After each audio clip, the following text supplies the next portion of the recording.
This is the Big O Show. Yeah. Big O, we told you we ain't playing no games, man. It's just surely probably Pablo, Culture, Lord Productions. Good morning, South Florida. This is the Big O Show. You're tuned into the Big O Show. This is the Big O Show. This is the Big O Show. Judge, you tuned in to the hottest sports radio show with Orlando, a.k.a. the Big O. He covers all the South Florida teams, from the Dolphins to the Heat, well, you know what I mean. Monday to Friday, Probably Pablo in the Big O Show. Oh, on the radio, the top's where we gonna go. Miami, that's the way we roll. Locked on the morning show, Big O. No one has a similar show. Talk sports, talk plays, talk live and direct. Because nobody do it better than Big O in the set. From sunrise, listen live, it's the best of the best. He's got the fans, got the heat, he's the best of the best. Big O, the only talking sports with a style. Break it a morning, it's Big O-N. Thank you for tuning in, keeping you glued in. Stay tuned, because right here's where the rumors in. Same place, because right here some of them begin. Simply call and just state your opinion. Real talk, sports talks, the Big O Show. Yeah, you love it, yeah, you like it, call him and let him know. Culture, Probably Pablo, now introducing the man of the hour. Big O, a.k.a. Orlando Gary. Yeah. All righty, yes, sir. Welcome aboard another edition, June 16th. It's a Tuesday. Lots and lots and lots to talk about on a Tuesday as we continue this march and trying to search for sports, right? It's one of those things where it's a slow crawl. We got a little MMA, we got a little golf going on, we got NASCAR, so we're trying to get baseball back, we're trying to get basketball back, football, hockey, soccer, trying to get all the 5 major sports back in the mix. And last night, I'm watching that special, which I'm sure there isn't any sports on, right? So figured, okay, I got to watch this. These are all the commissioners, some of the top people. Let's see what they've got to say. And look, there's a lot of stuff that's unknown right now. There's a lot of stuff that you and I can't control. We can try with COVID as much as possible. You know what I mean? But the stuff that you can control, well, we saw last night that the commissioner in baseball is pretty much dead in the water right now. The way the sport is right now, the way it's designed, it looks like it's going to fail this year. And to me, look, it's not about choosing sides. Everybody's to blame here. You know what I mean? When you hear the commissioner yesterday talk about how, well, they had an agreement in place for at least the 50 games. And so now the players wanted them to implement that 50-game season, and then they were going to file a grievance that they were owed $1 billion. So then it's funny because all the other leagues worry about the health issues first, and they all figured out the money. But for them, the priority was health.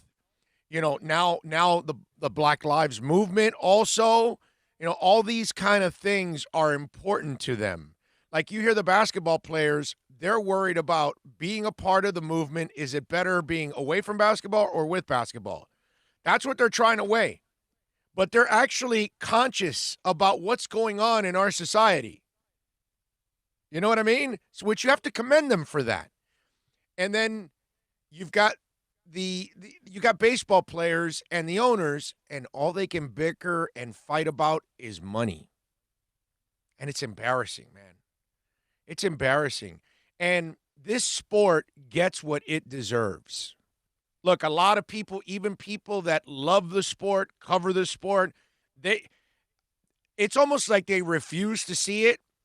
And, you go by the money that's coming in and you think baseball's successful. But that's because of those TV contracts that are in place. Those things aren't going to be in place in the future. Okay? It's clear to me that sport is losing every single year fan base. It is going down the drain. And they are assisting in it. Okay? I mean, it's front and center. They are helping their own suicide of their sport. That's what they're doing. They are Dr. Kevorkian, and they're putting themselves out. That's what they're doing.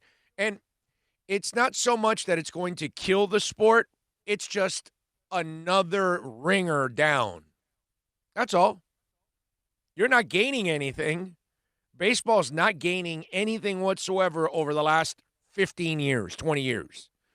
They have gradually lost. And they get what they deserve, dude. And I love baseball. But even if you came back, those of us that follow baseball, 50 games is a joke.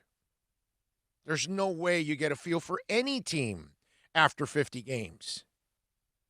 So for me, that's the part that when I look at Rob Manfred and I look at baseball, and look, it was a disaster. It was already becoming a disaster under Seelig. It's just continued under Manfred. And the players are completely out of touch. They're nowhere at all in the social movement. They're not on social media. They're not even on commercials. They're nowhere. They connect with nobody. It's amazing. The only people connecting with baseball are old baseball fans. That's it.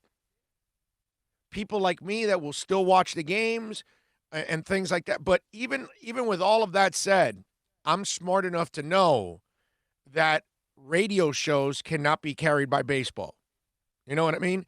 Like this is already an unpopular subject to start a radio show with. I could lazily start something with just to create anything out of the NFL and especially the Dolphins so I can grab your attention. You know what I'm saying? Because you're going to be more interested in the Dolphins and the NFL than anything in baseball. But I got to talk about it because it's amazing to me how clueless they are, how out of touch they are, and how they don't even see their sport actually sinking every single year. And they're not willing to stop it, which is really amazing to me. It just, wow. It's all money, and you look around and you're like, you should be looking around going, hey, guys, our game is falling behind. We need to do something, and we need to keep this is a good opportunity for us. Like, look at, I give Dana White credit. Look, he's a maniac for fighting through this and putting on. And look, to his credit, and for us at least selfishly, he has given us some entertainment. I can't say the UFC fight cards have been great overall. Any of you out there that are watching or right now that you're a hardcore UFC fan, because I'm a fan, but I'm not like this expert or anything like that, okay? But I have to say that the UFC cards have not been impressive. Okay? I know he has killed himself to put it together, and God bless him for that. But he's also smart because Dana White did that because he knows that if he gets his sport out there, more people that normally would not watch UFC are now going to watch UFC. And he says the numbers are incredible.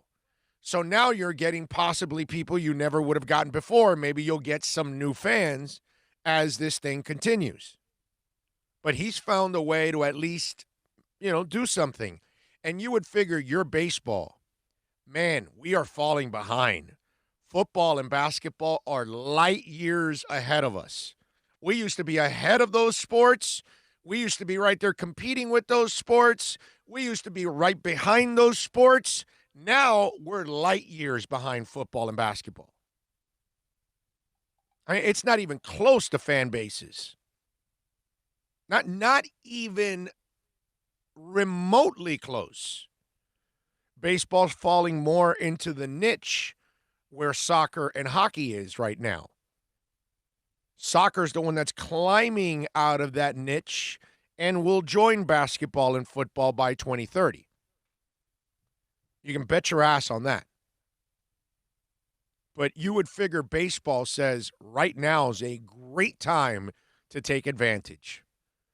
Owners, players, work together. Our sport is losing all kinds. But you know what it is? Their money's guaranteed, so they don't notice it. They don't notice it at all.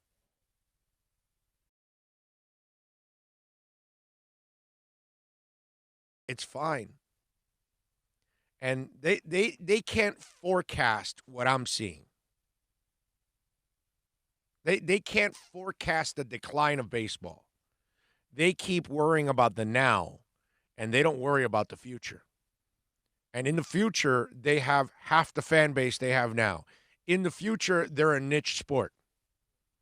In the future, young people won't even recognize the sport. Okay? That's what's going to end up happening. That's where they're headed. Now, if that's what they want to do, go ahead and bury yourself if you want, man, because that's exactly what you're doing, and it's baffling to me. I still, to this day, I still complain about '94, and I don't care about the Yankees or the Montreal Expos.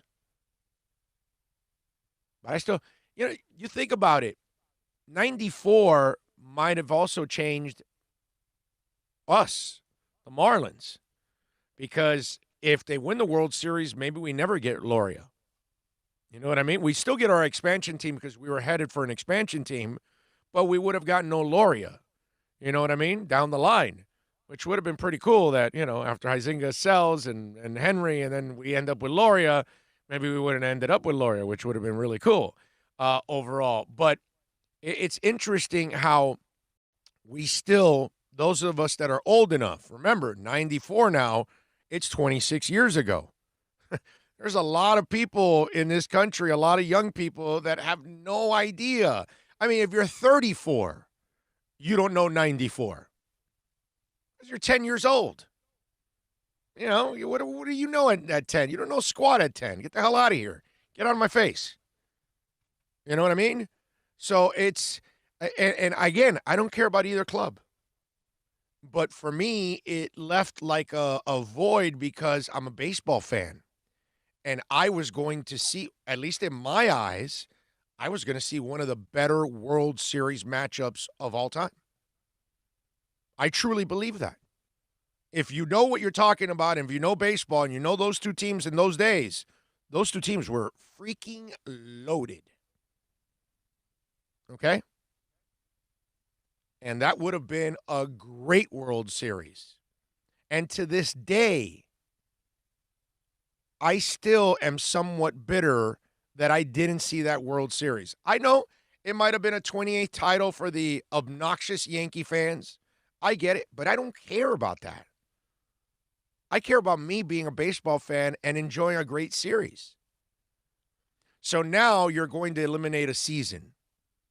And when you eliminate a season now, okay, you're now, remember I told you, I don't care about the Yankees or the Expos, but as a baseball fan, I wanted to see it. Now, if you eliminate this season, you're now pissing me off at another level. Do you know why? You have now set back my Marlins for a year. Okay? Now I wanted to see all these young guys play, and I wanted them to get 162 games under their belt. They weren't going to get any more. They're not going to the playoffs. And if you play 50 games, that's nothing. That's not experience. Anybody that knows baseball knows that the first 50 games of the year, you're barely in a groove most times. And if you're smoking hot in the first 50 games, you're probably going to be failing at the back end because you were just, you weren't really the real deal. But most of these teams that are the real deal, it's a gradual thing, and they get better as the season goes on. You remember the Marlins when they won in 2003? You know that they sucked all the way to May. May 1st on, they had the best record in the majors. So the 2003 Marlins would not win anything in this format because in April and in May, they sucked. They fired their manager. Last year, the Nationals were, I believe, 19-32 in their first 50-something games. And then they went on to become the World Series champs and the best. So it shows you that, those of us that follow baseball, You're a terrible custodian of the game. You've eliminated a champion already once in 94. Now you're about to eliminate a season. You've had steroids all over your sport, ruin it, right? I still have yet. I recorded Sosa McGuire, and I have yet to watch it. It just, I just, it's funny. 42 is on right now in the chat as I'm talking about baseball. Anyway, so it's just one of those things that you've had your cheating scandals now with the Astros. It's a sport that is riddled with controversy, riddled with greed, riddled with terrible decisions. It doesn't change with the times. It doesn't. It doesn't cater to young people. It has so many things that's wrong with the sport, and they don't see it. And so now you do this 50-game crap, you screw my Marlins. You eliminate the season, you screw my Marlins. And now I can't get now the rebuild for the Marlins falls behind another year. Okay? And so it's another year that we have to wait. And, we really don't know yet. Jeter and Sherman are saying all the right things, but they have to prove it to us. You know what I mean? So now it's another year we have to wait till we get to that point where they got to prove it. You know what I mean? And so that, to me, is the part that now you start to screw with my team also. Not only are you screwing with the game, but you're screwing with my local team. And it just leaves a bitter taste because none of this makes any sense. In the world we're in right now, money should not have been the priority. That should have been the last thing that you guys should have been worried about. You should have hammered that away right away and worry about the health. Worry, you know what? Maybe be a little bit more social conscious about what's going on in this country. There's a lot of things that baseball could do to improve their standing and connect with people. And unfortunately, they have failed, man. And now you're going to do this? It bothers me, man. It bothers me in a big-time way. All right, 786-322-1105. That's 786-322-1105. If you want to get in on the accidentlawfirm.com text line, you can also reach out to us on Twitter. That's at Big O Show. Of course, the YouTube chat board is there and growing as always. Thank you all out there for watching and keeping it locked. Don't forget to like, to subscribe, share, share it with folks out there. Pass it on to friends, family members, all kinds of good folks out there. Always appreciate it. Let me see what we got on the chat board here. Ooh. You're not drunk. Don't worry. That was the camera. Let's see. What do we have here on the chat board? Gus 1388, Samuel Robina, NorCal is in the house, Matthew Walker, DJ Gallagher, Ian from Brooklyn, Christopher DeGossard, Jeremy Dorset, Big O. Did you get my email on potential MLB lockout? Yes, I did. Ian from Brooklyn, Alexa V is in the house, Troy Ortiz, man of 1,005 holds. DJ Gallagher says streaming will be the next major horizon for pro sports. You'll pay X amount a year for your sports. I mean, I wouldn't put it past you. I agree by 2030 we're all going to be consumed like we are right now in your show. Well, thank you, DJ Gallagher. That's very nice of you. And remember, 5G will drive 4K quality to your phone, yeah? No, you're right. King Short is in the house. Dougie Fresh says, the majority of baseball teams lose 60 games each year. What will a 50-game season look like? A 30-team tie for last place. It's crazy, man. Julius 305, appreciate all of you chiming in on the YouTube chat board. As always, you can get in on the accidentlawfirm.com text line.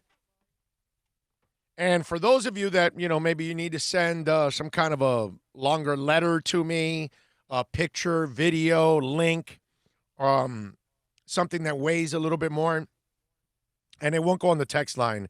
That stuff I'll never see. Email it to me, Orlando at Big O Radio Show. You see it there on the thing. Orlando at Big O Radio Show. And don't forget Craig Zinn, Acura of Pembroke Pines, of course, a proud sponsor of our program. Will be there on Friday morning, 9 to 11. Remember, Fridays now are back to normal. We have our 2 shows on Fridays. We do 5 hours on Fridays, 9 to 11 from Craig Zinn Acura, and then 1 to 4 from Hialeah Park there. So Fridays, we got 2 shows. Visit us. The Hialeah Park one, we're now not in the poker room anymore. We're in the Flamingo Lounge, and we have the lounge to ourselves every week. Although this week, we will not be at the Flamingo Lounge. We'll be there again next week. We'll be back there. But we're going to be at the Champion Simulcast Center because the Belmont Stakes is this weekend. So we are going to be, obviously, or next weekend, that is. No, this weekend, I'm sorry. Yeah, because we'll be there this Friday. And we'll be plunging our guts out betting on the Belmont Stakes. So if you want to join us, and by the way, if any of you out there are kind of, you know your horses, because I don't, you know what I mean? I just kind of pick odds and whatever. I don't know anything. But I do bet. I am going to wager on a couple of horsies there in the Belmont Stakes. But if you come by and you want to wager too, and you got some tips for us, we'll be there. We'll be right at the bar. It's a really cool area. It's a really huge area too, the Champion Simulcast Center. So come on out there and check it out. So we'll be out there on Friday, 1 to 4 p.m. Looking forward to that. All right, let's see.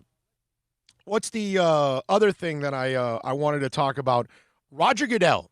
So Goodell was talking yesterday on that show, and he encouraged people or encouraged teams to sign Colin Kaepernick. And, this all sounds great in theory. Let's put it that way. I think that's the way I'm going to put it. It sounds fantastic in theory for the commissioner to encourage people to sign Colin Kaepernick, right?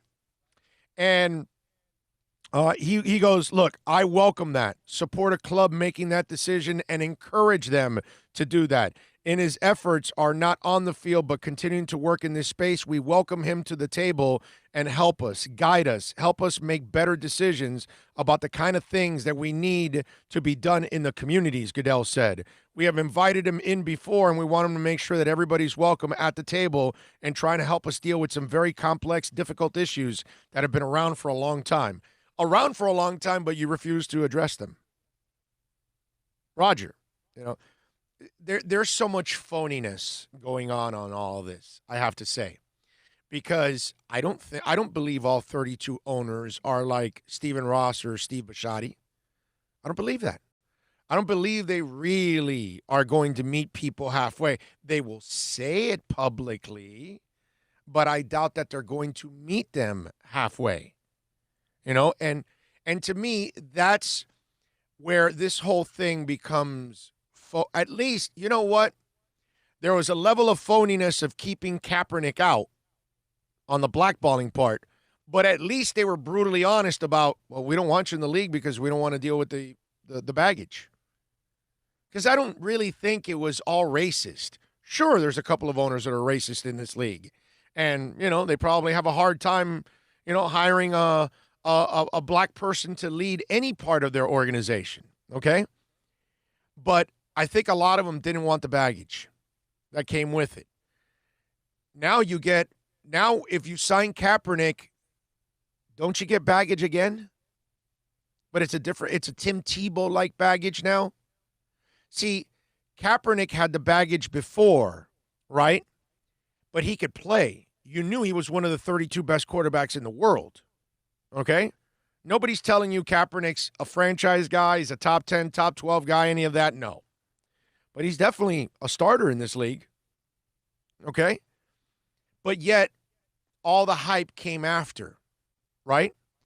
And you would you would have to deal with the media crush from sports and news in your building. This will happen again, but this time it'll be more Tebow-like. Do you know why? He's 32. He's 4 years removed from football. He's not the same player anymore. He's going to struggle to be a starter in this league now, 4 years out. Remember, this is a guy that really didn't want to be a quarterback. Okay, Warren Moon really wanted to be a quarterback. That's why he went to CFL.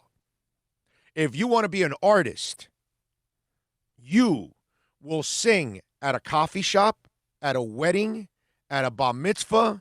You will do it until you can get to a club, which then you can get to a bar, which then gets you to a hall, which then possibly gets you a radio contract, or a record contract, right? Because when you love something and you're an artist, you're going to keep drawing, and you're going to sell your paintings for $5 until you can sell them for $5,000.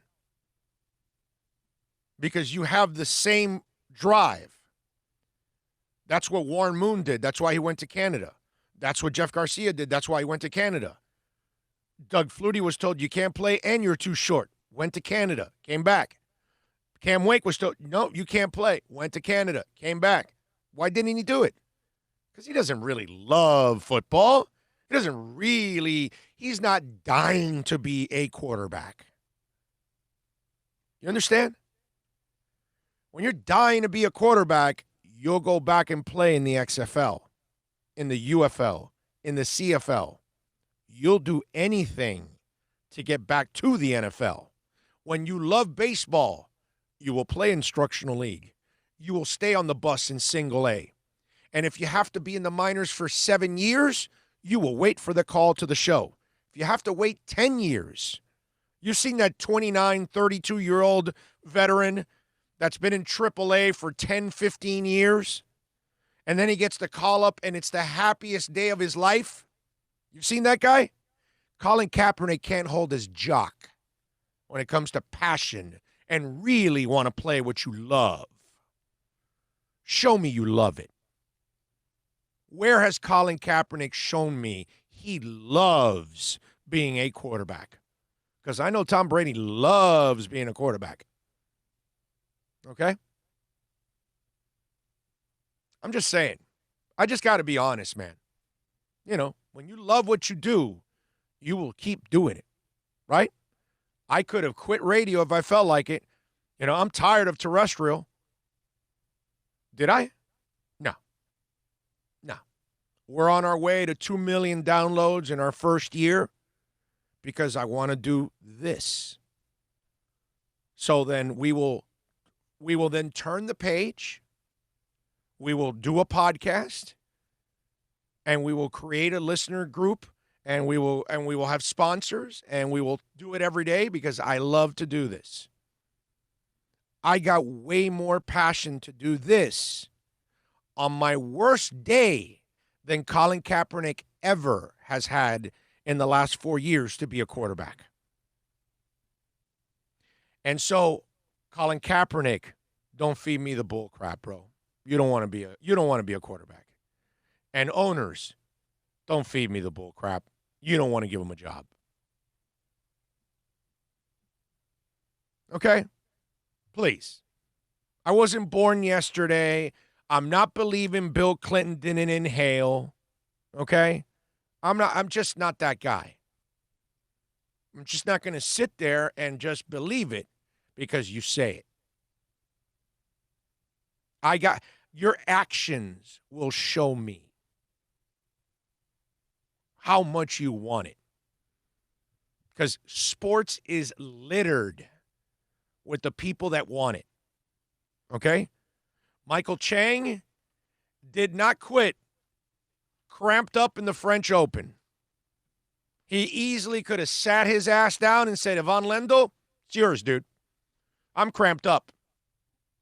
He's serving like I serve. Bouncing it off the floor and boom. Okay? All right? When you want it, you show it. You prove it. You prove it to people's faces. And if Kaepernick wanted it, he would have gone to the CFL. He would have balled out.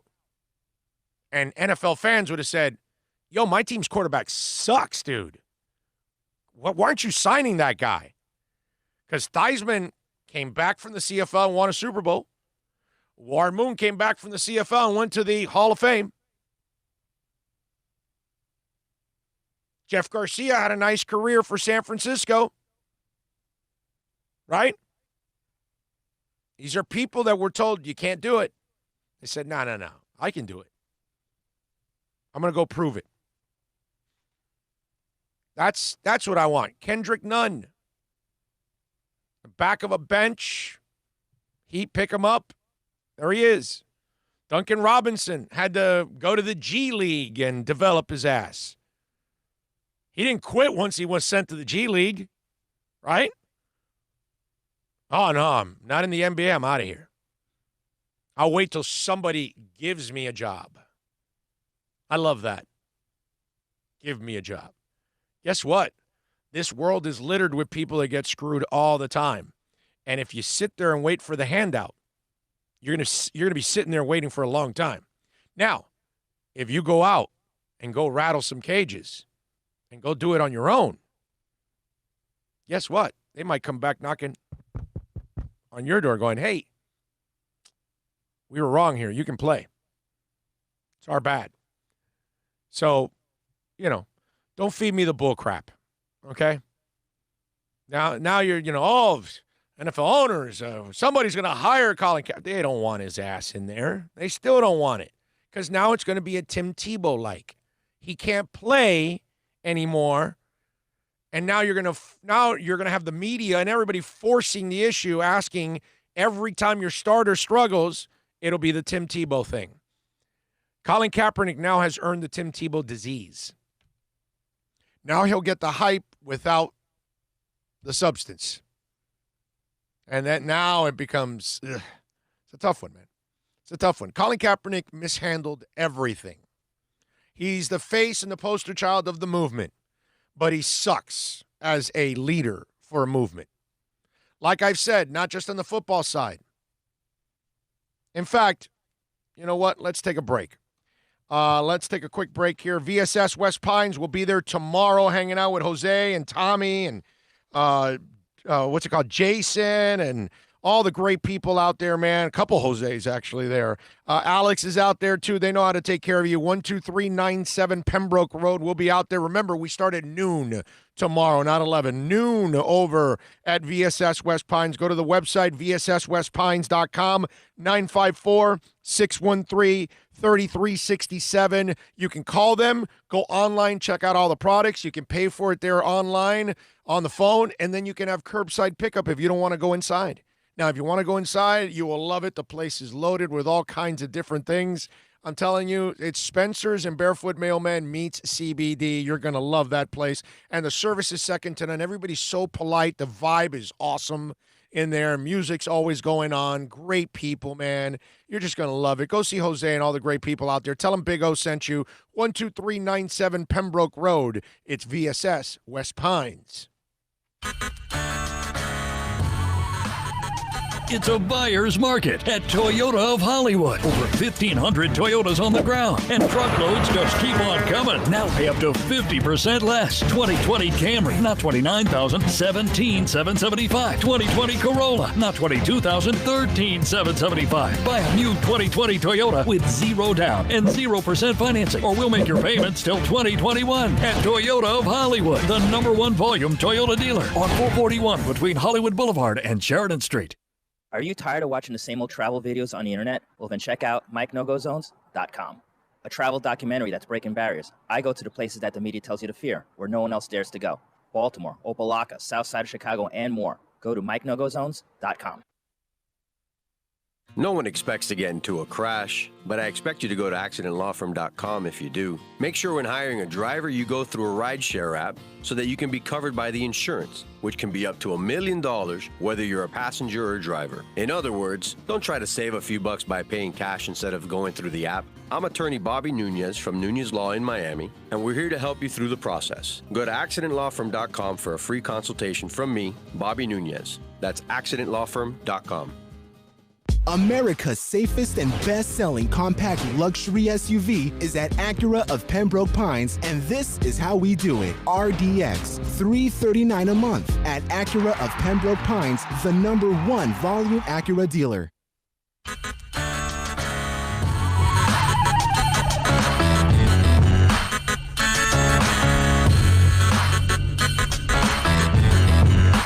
This is the Big O Show. This is the Big O Show. This is the Big O Show.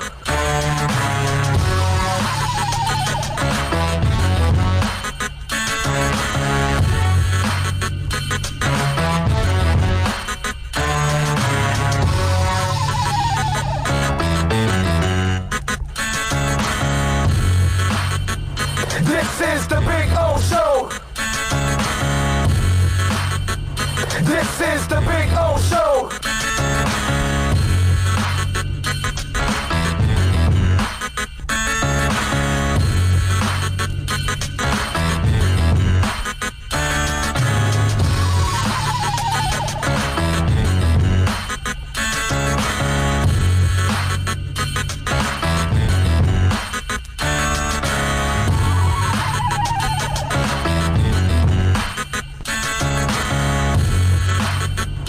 This is the Big O Show. This is the Big O Show. This is the Big O Show. This is the Big O Show.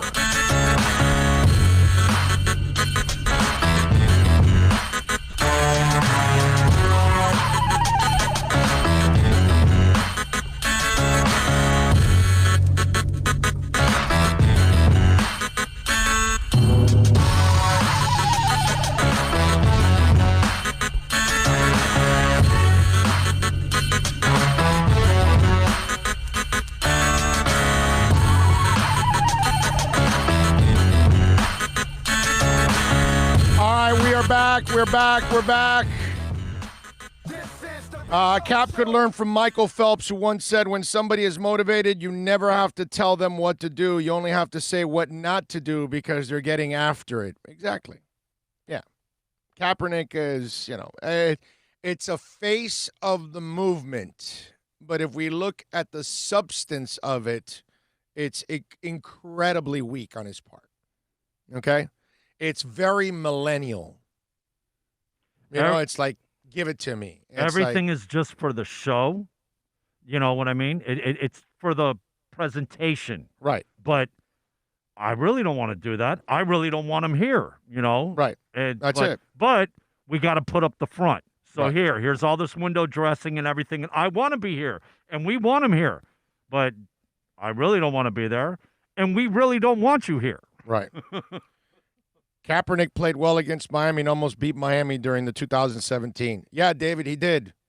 What's Miami in 2017, David? I know. It was a hell of a performance. Guys were draped all over him and all that. Miami sucked, bro. Okay, David, let's not make it like beating Miami is anything special. And he almost beat Miami. Well, now doing it would be special. Yeah, now but back then, Well, against this defense this year might be a little special. Not last year either. You know what I mean? So it's like, I know he played a great game against Miami, but if you're not willing to say it, that's why a lot of people sometimes don't listen to the show, because the hardcore fan's such a pussy that can't handle the truth that they run away from this show. And I get it all the time. Then they come back and they're like, oh, I realize you really don't hate the team. You were just being honest. Yeah, you pussy. Of course I'm being honest. That's all. You just can't handle the honesty. And so just for you out there, if you want to, yeah, he performed well against Miami. Miami sucked, bro. That doesn't mean crap. Performing well against the Dolphins in 2017, bro, the Dolphins are garbage the last 20 years. That's not an accomplishment. That's what I'm trying to tell you. So that's, it just, whatever, George Albany says, Cap a 100% fraud. He doesn't want to come back, but rides with the public perception that he does, and it fits his phony narrative. Exactly. That's it. That's all. Myron says, Manfred needs to be fired. Well, the problem is he's the owner's puppet, dude. So, maybe, 30, 40, 50 years ago or something, some commissioners had a little bit more objectivity and were really looking out for what was best for the game. But really, Kennesaw Mountain Landis to post the White Sox. That's the last strong commissioner.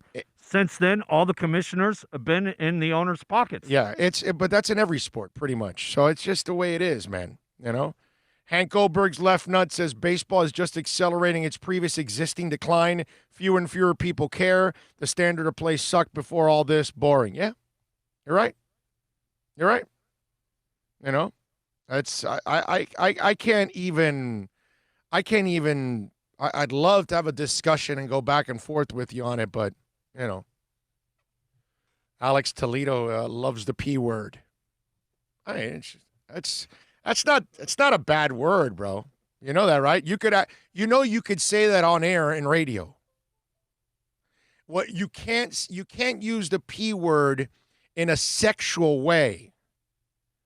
But now they won't do it on terrestrial radio. They won't allow you to do it, but it's not one of the banned words.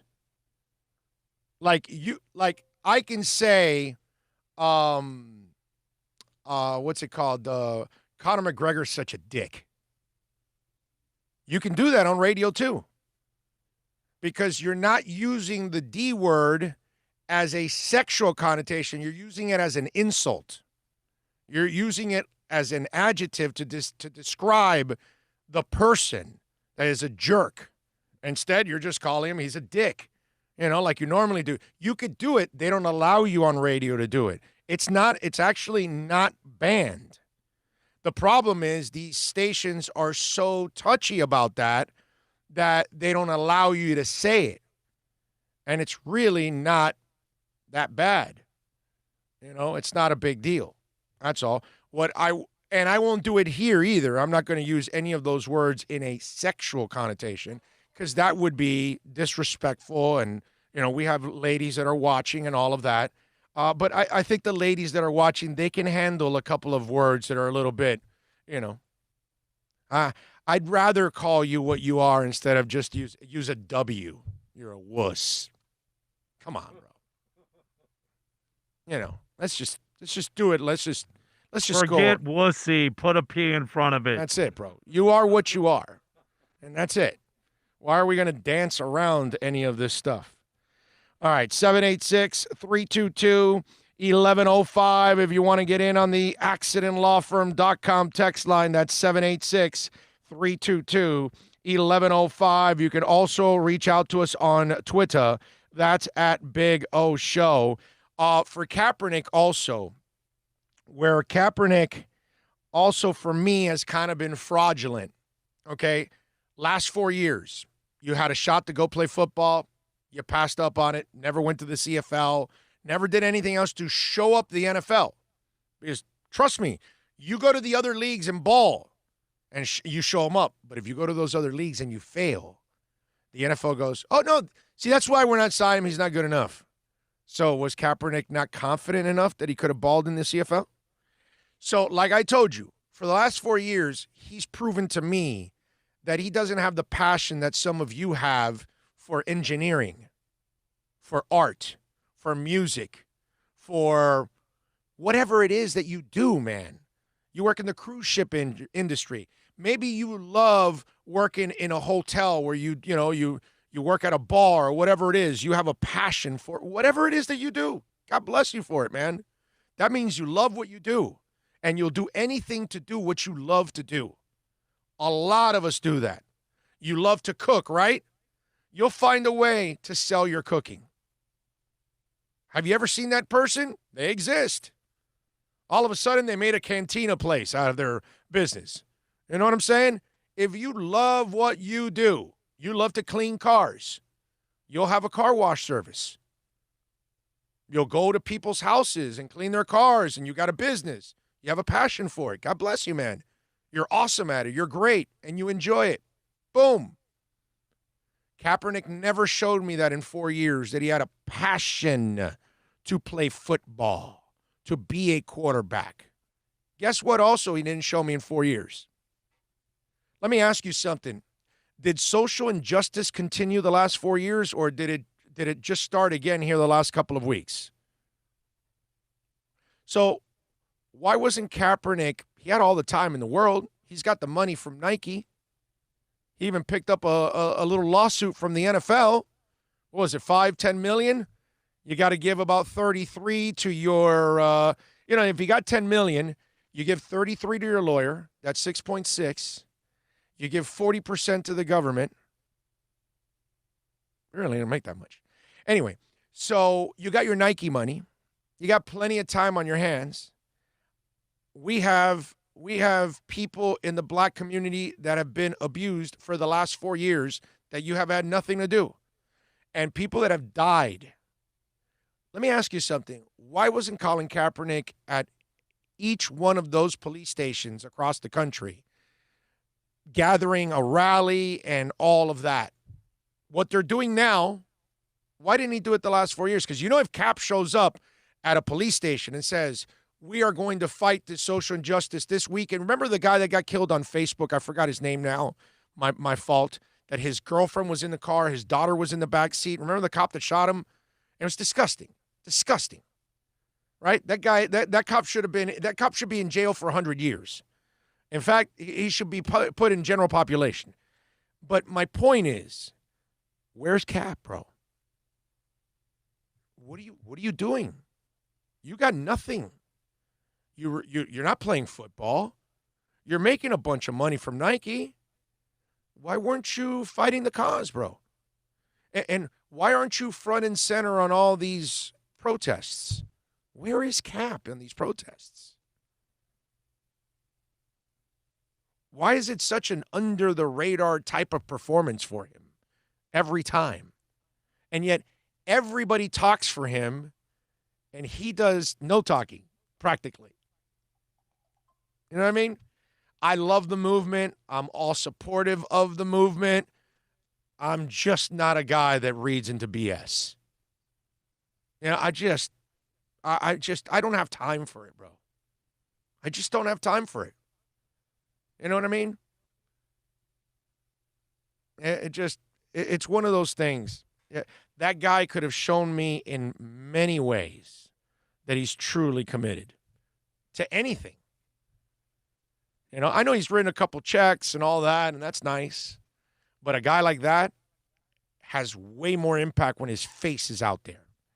When he's on Nightline and on CBS and on NBC and on CNN and on Fox and on Reuters and on you name it. You know what I mean? That's when it becomes the bomb. And he hasn't done that. You know what I mean? Now, we are talking about a guy that wears pig socks. We are talking about a guy that had a Fidel Castro shirt.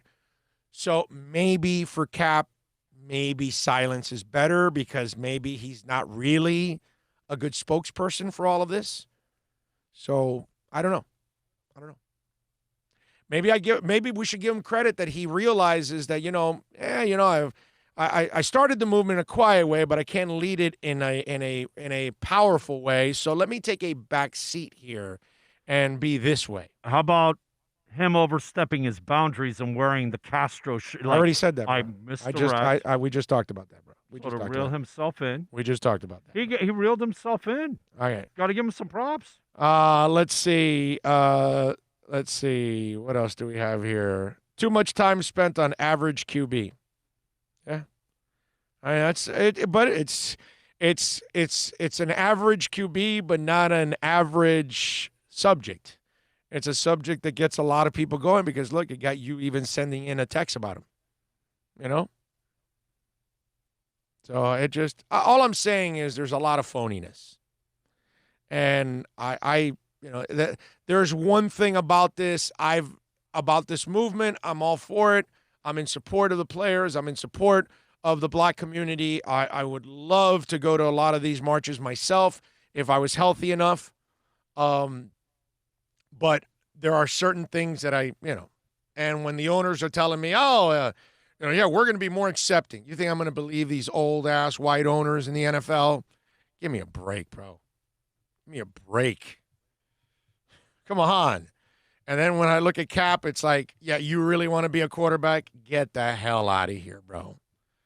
What are you going to do?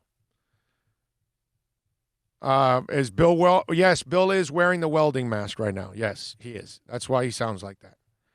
Kaepernick led the 49ers to a Super Bowl. He's better than half of the backups. Yeah, and Trent Dilfer won a Super Bowl. What does that mean? Alex, that's just like the other guy said, well, he almost beat Miami. Like, that's some kind of accomplishment. You know what I mean? You got to the Super Bowl, and Peyton Manning won a Super Bowl with no arm. Alex. You know what I mean? That's a hollow statement, man. The guy couldn't maintain his level of play. And that Niners team, we now notice in hindsight, it was freaking loaded. So he was on a roll. They had the right offense. Harbaugh designed the right offense for him. But eventually, it caught up to him, and they couldn't keep it going. And that's just like many other quarterbacks that have been a flash in the pan. He's not the first guy to get to a Super Bowl. And he's not even the worst quarterback to win a Super Bowl. Peyton Manning was terrible, dude. Peyton Manning's the worst quarterback in the history of the NFL to win a Super Bowl. And Trent Dilfer won one. That doesn't mean that he was anything great. You know what I mean? And neither was Cap. Cap had a role. He put on some stats. He got on a roll. He made plays. He made plays. Yeah, he made plays. But That's it. But he is not the guy that could continue the play. He had his short run, and then it was over. And lots of players have been like that in the NFL. I always say it, anybody can have a good week, a good month, a good year. It's the guys that can do it every year. And that's the problem with Cap. He could not maintain it after that. And that's because the team started to lose its talent. And they were so loaded. I think it was Schneider and what was the other GM that was there? Schneider left to Seattle, and the other guy, the guy that went to Washington and had alcohol issues. He's a freaking stud when it comes to, I know he has personal issues, personal demons, but he's a really good GM. I'm forgetting his name. But he helped out in loading that team up. They were just stocked. I can remember we're at the end of that game, and obviously it's Ray Lewis's last. And being a Cane, want Ray to walk away a champion. If you remember that last drive that San Francisco gets down to the 10, it's Frank Gore left. Right. Frank Gore right, Frank Gore right. And it's like, Frank, bro, you're going to beat Ray. What are you doing? Stop, Right. And thank God they got Kaepernick involved in 3 of the 4. Yeah. And, yeah. David says, Manning won with the Colts when he was elite, not the shadow won with the – yep, that's not the point, David. The point is, don't tell me that somebody got to the Super Bowl and that makes him a great quarterback, is my point. You can get to the Super Bowl and be a mediocre, crappy quarterback. And that's my point. Peyton Manning was a crappy quarterback. Okay? He's the worst quarterback in the history of the NFL to win a Super Bowl. Those are facts. Those are facts. Nobody is worse than Peyton Manning. That's how lucky Peyton Manning is. They didn't win that Super Bowl at all because of Peyton Manning. That's my point, David. When you have nothing to do with a win, no, I'm sorry. When you have nothing to do with a Super Bowl run, let me put it that way. I mean, Brock Osweiler went 5-1 with that team, dude. Okay? That's all you need to know. Alan says, I'm sure you've talked about it before, Big O, but I don't get why you dislike Manny so much. He won more with the brain than his talent. Manny so much? What Manny are we talking about? Dislike Manny. What Manny are you talking about, Alan? I'm not sure what you're talking about. What Manny is he talking about? What Manny do I dislike? That wouldn't be Manny Fernandez. I don't know. I don't know what the hell he's talking about. Alan, what the hell are you talking about, bro? McClellan. Thank you, Dougie Fresh. Scott McClellan. Yes, you put Kent, but it's Scott McClellan. You are correct, sir. Thank you. Gus got it. Thank you, Gus. Appreciate you. Peyton Manning. Oh, you put I don't dislike Peyton Manning at all. I love Peyton Manning. See, that's the problem that I get with listeners. You got to be able to compartmentalize. I love Peyton Manning.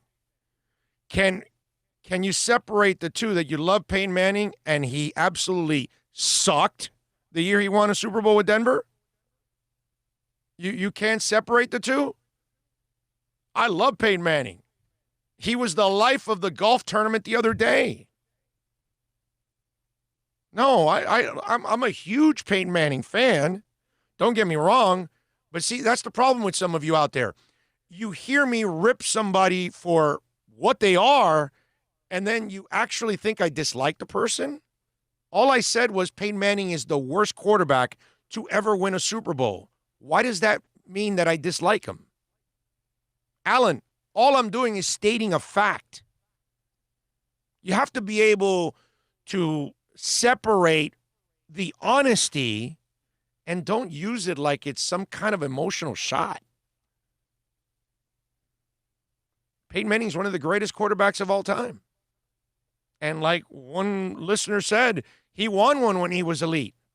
He beat Sexy Rex. So I know that he's a hell of a quarterback. But again, I'm not a BSer here, bro. Let's just call it like we see it.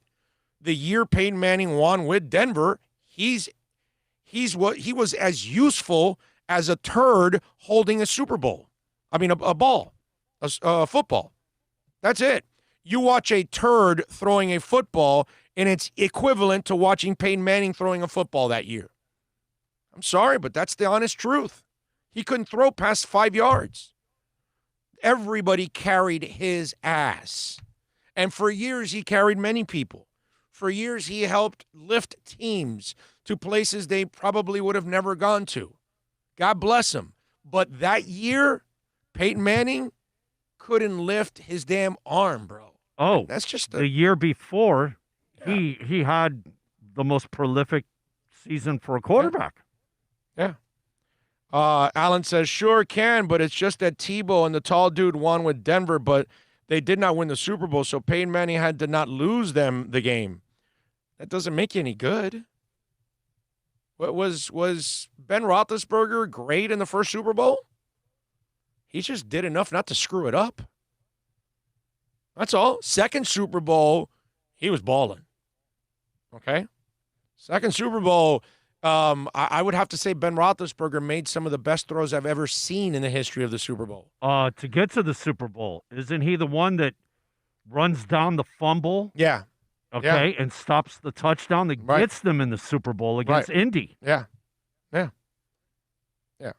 So it just, you got to separate the two. You just got to be honest, Alan. That's all. Peyton Manning, great guy.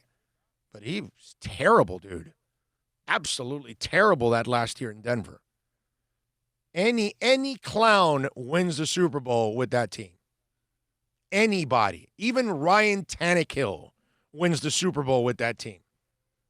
Right? In fact, Ryan Tannehill is 100 times the quarterback that Peyton Manning is that year. I mean, that year, Peyton Manning can't throw 5 yards. Anybody's better. Cleo Lemon was better than Peyton Manning that year. It was bad. I think you don't remember how bad that guy was. It was embarrassing. That's how bad it was. It was embarrassing. So, yeah, it's fantastic, but the only reason he got back on the field, Osweiler threw, 4 interceptions? And radically, bro, you said worst QB to ever win a Super Bowl. I will go with Trent Dilfer or Phil Simms. Wow, radically, you have now officially lost all respect on this show. You are not allowed to comment on football anymore. I will not read any more of your football comments. Phil Simms.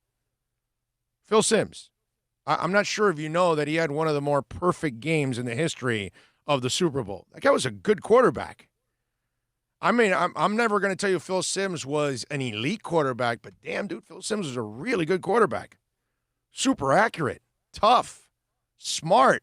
I disagree, bro. That's a horrible opinion, bro. Horrible opinion. Didn't he set the record in the Super Bowl? Yes. He only had one incompletion, right? Yeah, like 25 or 26 or something, right. Or 24 or 25 or something, but it's right around there. To say that about Phil Simms, my brother, you don't know shit about football.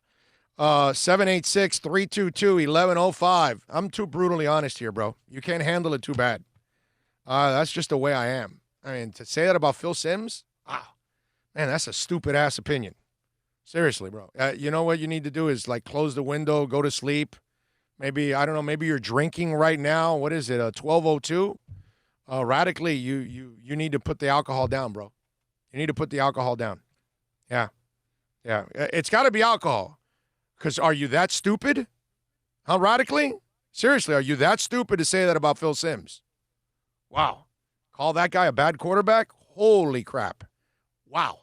Let's take a break. I need a break after that stupid-ass comment. Hour number 2 is next. It's a buyer's market at Toyota of Hollywood. Over 1,500 Toyotas on the ground, and truckloads just keep on coming. Now pay up to 50% less. 2020 Camry, not $29,000, $17,775. 2020 Corolla, not $22,000, $13,775. Buy a new 2020 Toyota with 0 down and 0% financing, or we'll make your payments till 2021. At Toyota of Hollywood, the #1 volume Toyota dealer on 441 between Hollywood Boulevard and Sheridan Street. Are you tired of watching the same old travel videos on the internet? Well, then check out MikeNoGoZones.com, a travel documentary that's breaking barriers. I go to the places that the media tells you to fear, where no one else dares to go. Baltimore, Opelika, South Side of Chicago, and more. Go to MikeNoGoZones.com. No one expects to get into a crash, but I expect you to go to accidentlawfirm.com if you do. Make sure when hiring a driver, you go through a rideshare app so that you can be covered by the insurance, which can be up to $1 million, whether you're a passenger or a driver. In other words, don't try to save a few bucks by paying cash instead of going through the app. I'm attorney Bobby Nunez from Nunez Law in Miami, and we're here to help you through the process. Go to accidentlawfirm.com for a free consultation from me, Bobby Nunez. That's accidentlawfirm.com. America's safest and best-selling compact luxury SUV is at Acura of Pembroke Pines, and this is how we do it. RDX, $339 a month at Acura of Pembroke Pines, the #1 volume Acura dealer.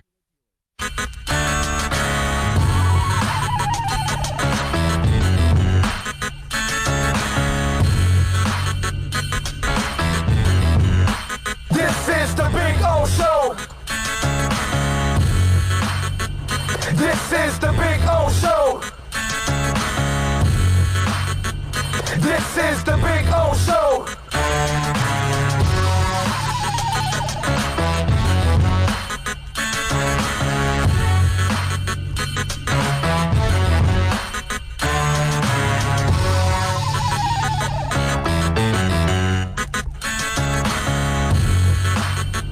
This is the Big O Show. This is the Big O Show.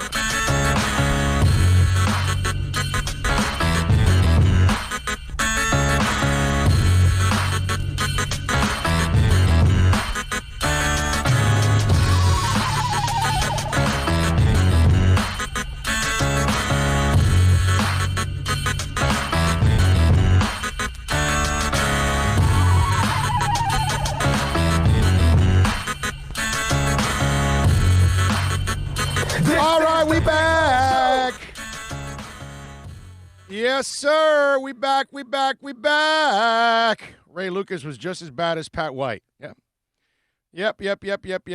Let's see. Flacco got hot and lucky and benefited from that smothering bro, King Short, everybody benefited from that smothering defense. That Denver team was awesome, bro. Yeah. Wasn't it, whew. Big O, I got the Quaaludes. Yeah, well, give it to Radically. That dude's on Quaaludes. Maybe he's got bad Quaaludes or something. Give it to that guy.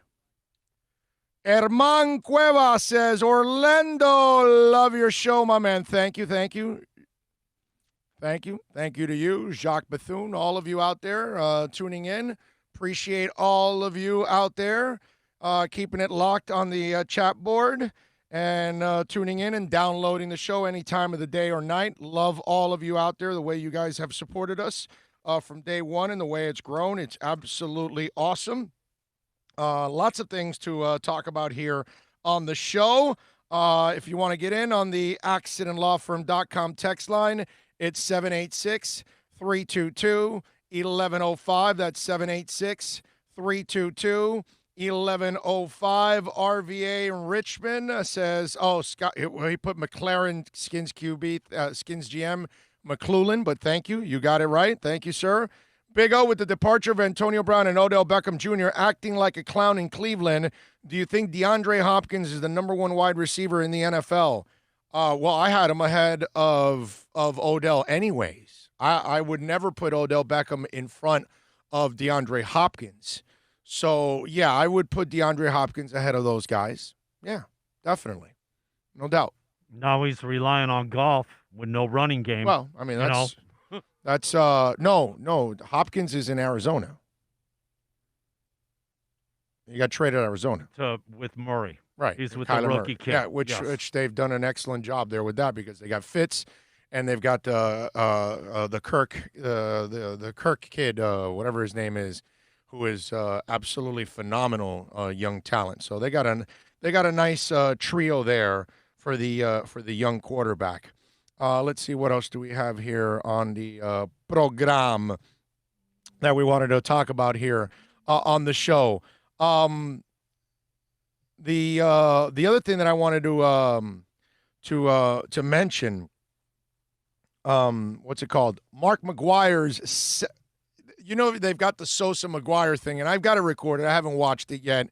It's just there's a part of me that because of what they did, it just doesn't turn me on to really want to watch this because it's so fraudulent, and baseball's so loaded with fraudulence. You know what I mean? It really is crazy how baseball is. Anyway, Mark McGuire, listen to this. His 70th home run ball, which was bought by Todd McFarlane, he bought it for $3 million back in the day. Now it's not even worth $500,000, according to some of the top sports memorabilia in the world. Todd, one of the most famous comic book artists ever, Todd McFarlane, purchased Mark McGuire's 70th home run ball back in '98, right after the '98 season. The price was around $2.7, but after taxes and fees, Todd said he dropped a hair over $3 million. In fact, Todd showed off the ball as part of his amazing collection in the opening scene of ESPN's 30 for 30 Long Gone Summer. This is the big boy, Todd said. This is the 70. It's been scuffed a little bit because it got hit 400 feet. Back in '98, the home run chase with Sammy Sosa was the biggest sports storyline in America. I remember they used to cut in. You'd be watching something, and ESPN would cut in because they were at the plate, and you would see that at bat to see if there was a home run. Ken Golden of Golden Auctions now estimates the ball's current value to be at $250,000 to $300,000. So that guy's lost between 2.7 to almost 2.8 million on that ball. David Kohler, who runs SCP Auctions, is a little more optimistic. He says 250 to 400 tops. How about that? And by the way, Ken's been dealing with high-end collectibles for decades. He recently sold a rare Mike Trout baseball card for more than $900,000. Yeah. A rare Mike Trout card. I don't know how rare it is. What is it, made out of gold? I was just going to say, man, the guy just hit the league. Yeah. He hasn't even been in there for a decade. Yeah, there must be only a couple of those cards. Is this a hologram? Is this a hologram card? Maybe it's a Denny's hologram card. Or I have no idea. A misprint card, maybe? I don't know, but it's just that's the problem with this fraudulence, that it takes away even from the memorabilia. And baseball is a game where stats actually mean everything. Everything revolves around the stats. When they tell you 714 or 715, by the way, when they say 714, they're not talking about a Quaalude, okay? When they say 755, you know. When they say 44, you know. When they say 56, there are certain numbers you mention in baseball, and everybody knows what it stands for.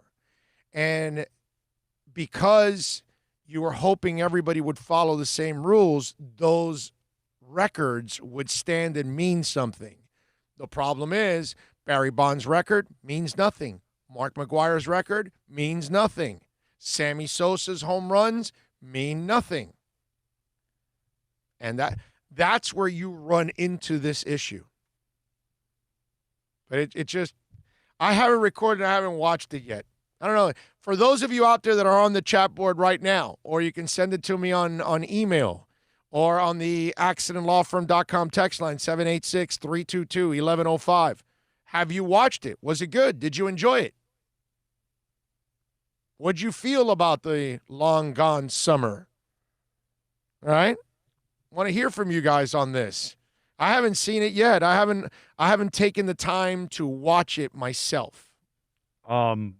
I started it, cruised it for 15, 20 minutes, and like you're talking about, knowing that it's, it's not real. Right. It's bullcrap.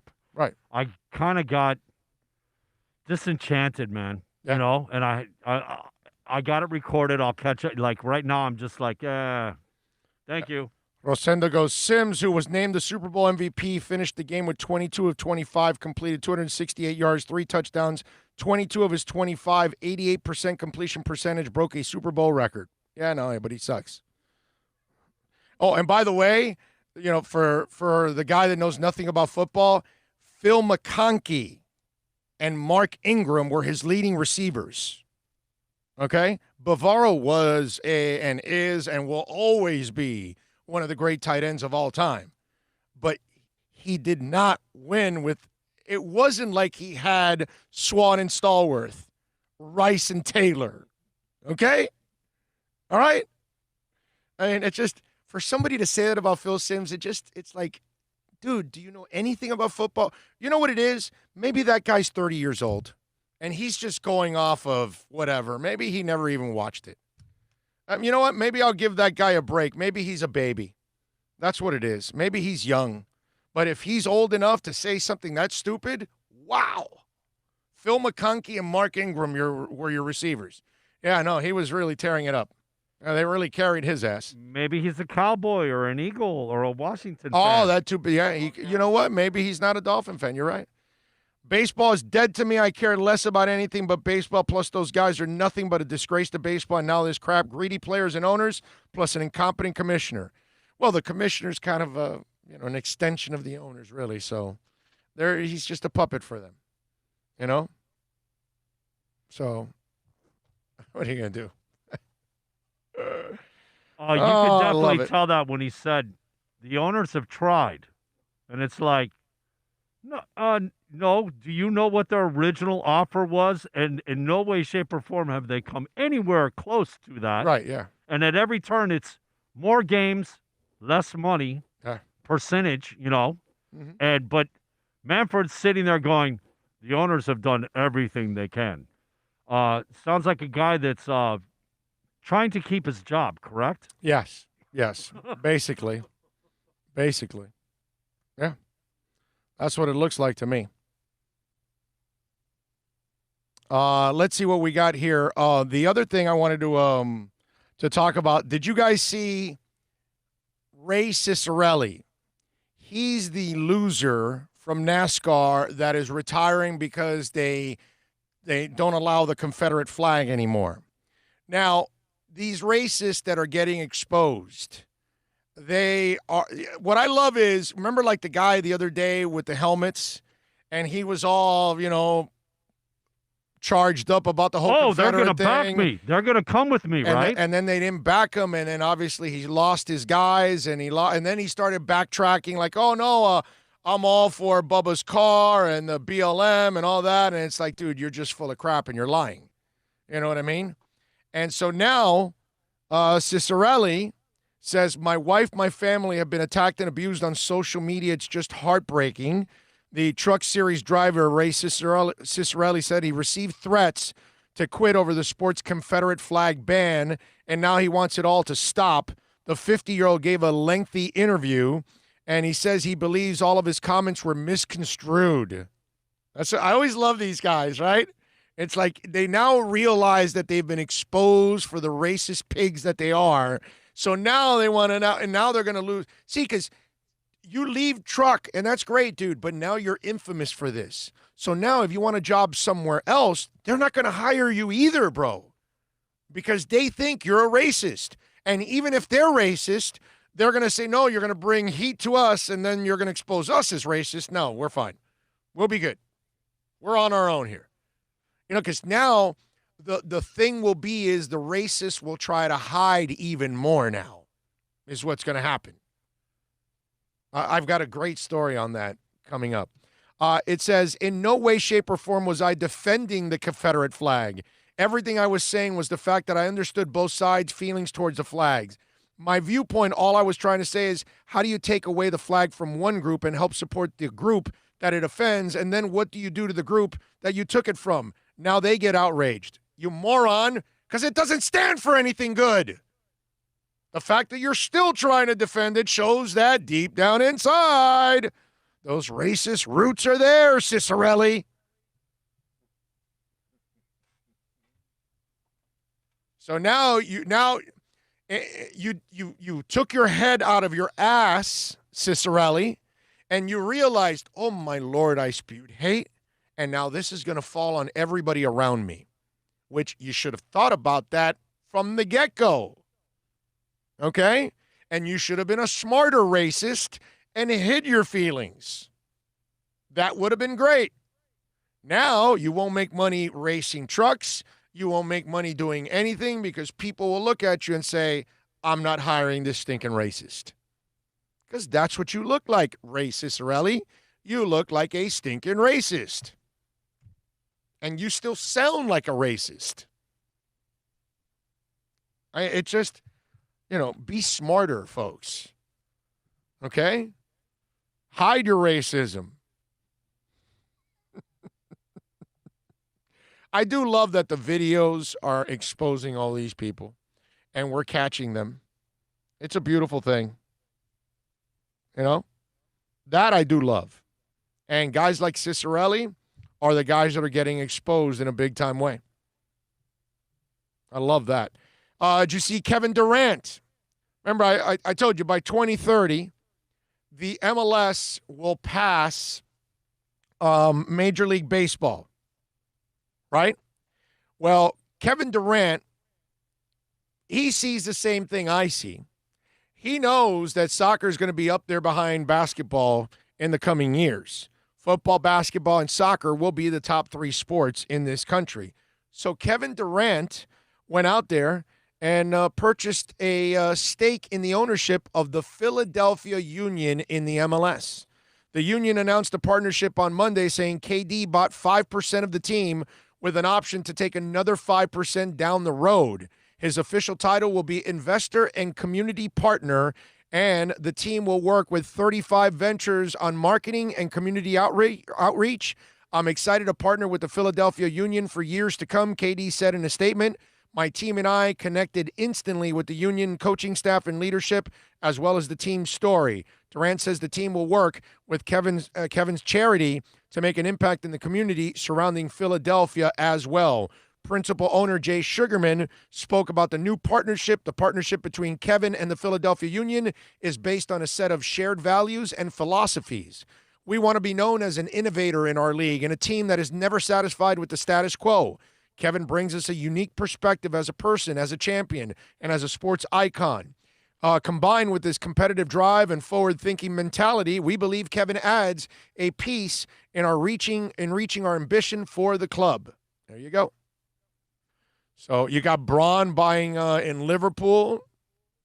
That's a bigger stake, probably a smarter stake, but this is a good one too because the MLS is on the rise. So Duran these are all smart moves, man. And the fact that he can purchase another 5%, that's pretty cool for him because that really opens it up.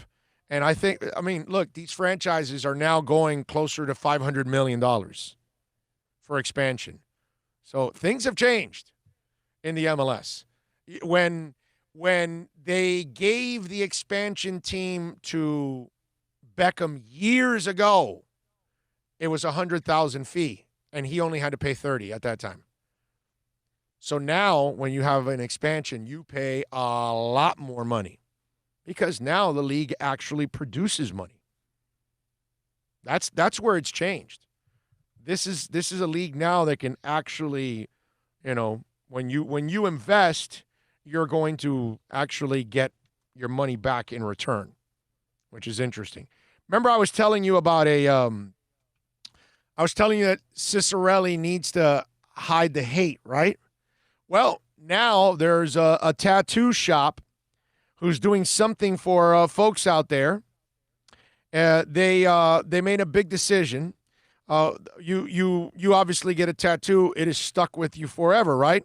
And sometimes you regret what you do. Well, there's a tattoo shop called Gallery X Art Collective in Kentucky, and they're offering on covering up racist, hate, and gang-related symbols for free. The parlor posted the offer on Facebook a few weeks ago following the murder of George Floyd. Gallery X Art Collective would like to extend the offer to change your future and becoming a better person, the post reads. If it's hate-related in any way, we will schedule you a day to come in, cover it up for free at the artist's choosing.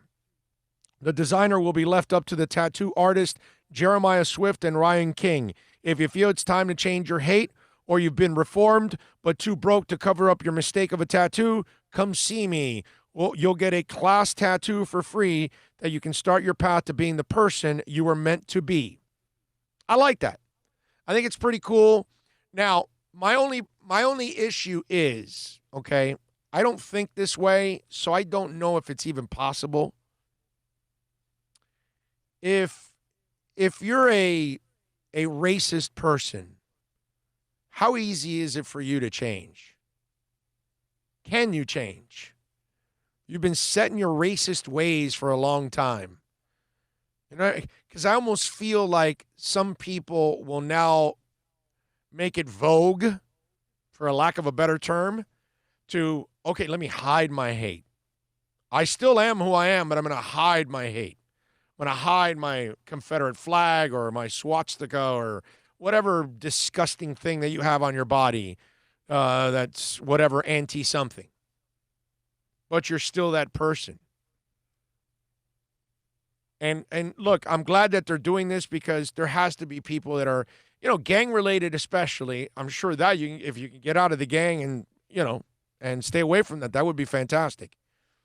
But people of hate, I don't know. I don't know. I just see like a Ku Klux Klan guy and like, how does that person ever change?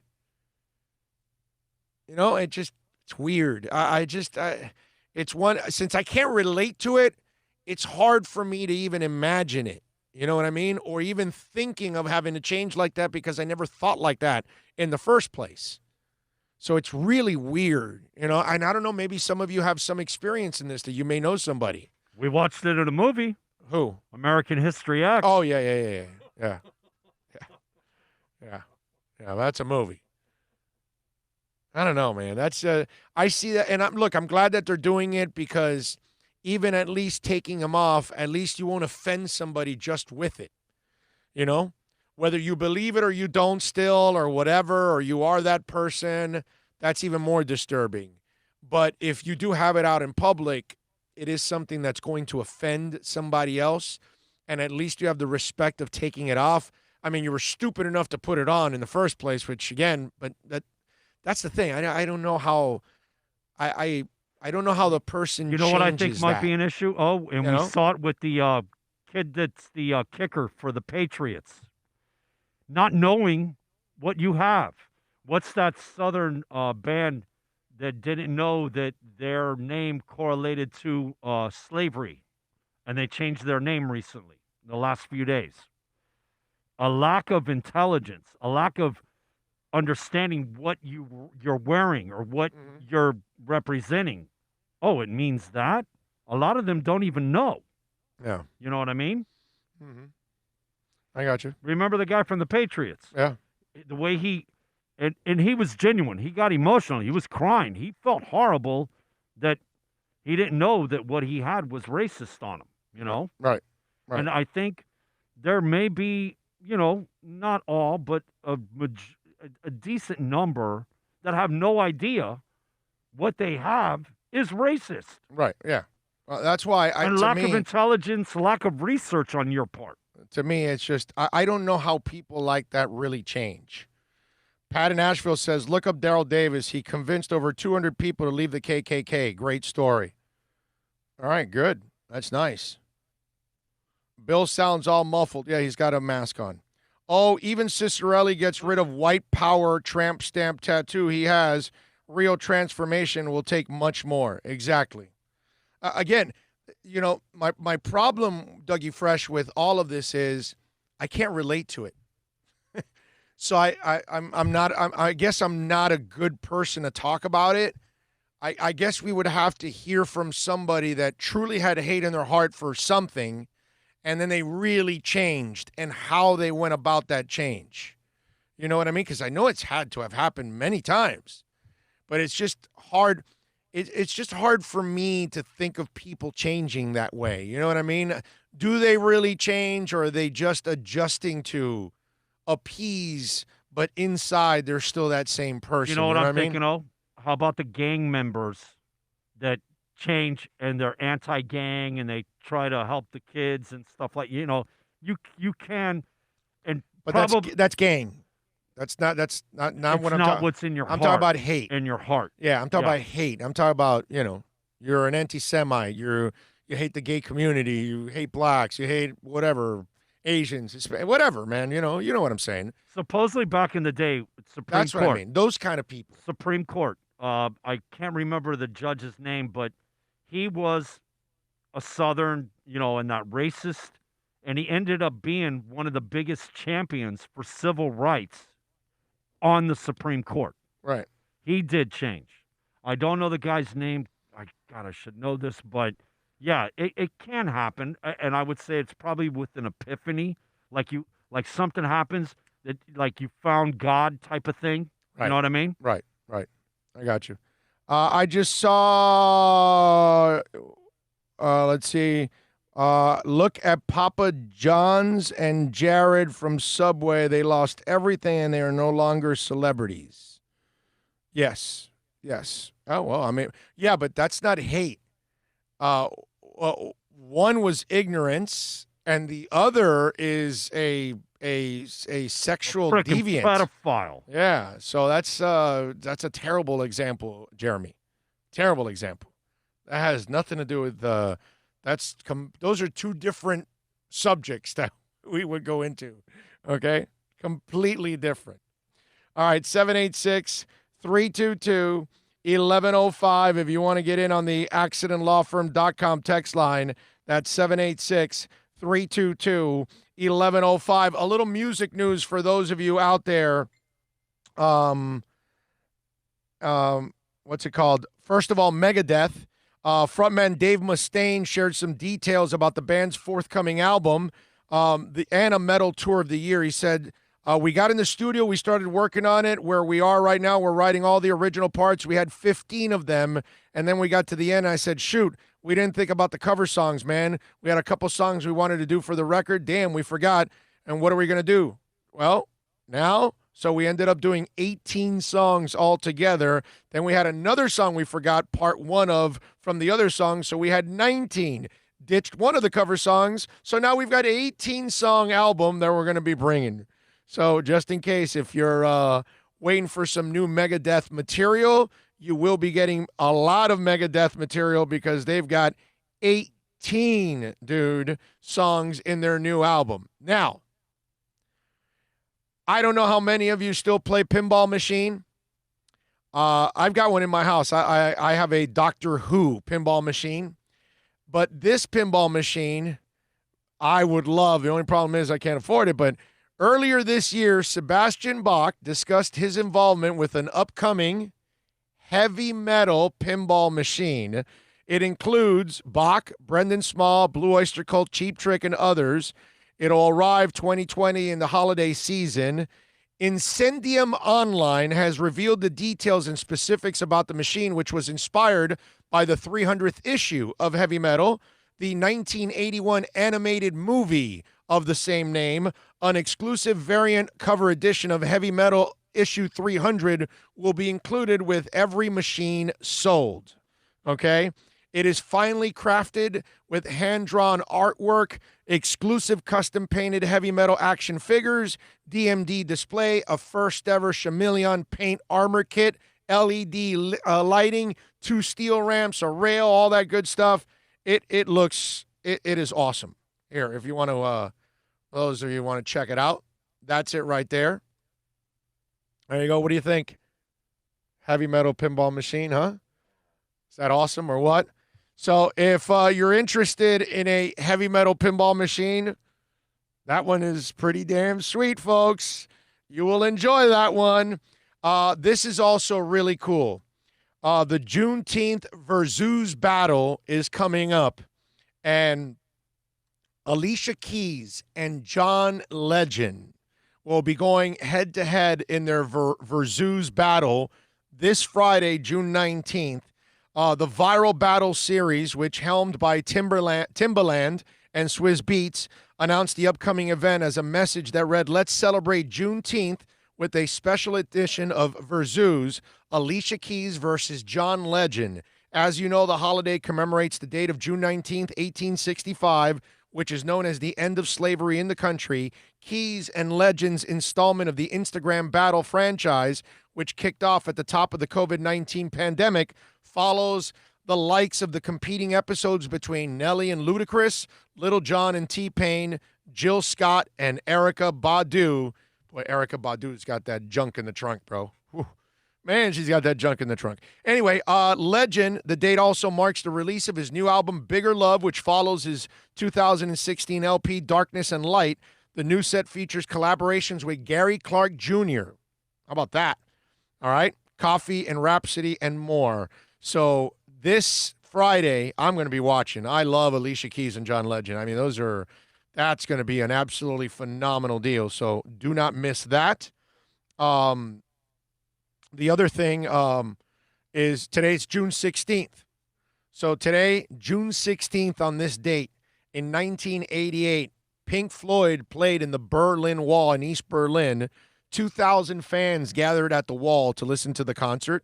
Back in 96, the Smashing Pumpkins, Beck, Rage Against the Machine, Beastie Boys, Red Hot Chili Pepper, and Yoko Ono performed for over 100,000 fans at the 2-day Tibetan Freedom Concert in San Francisco.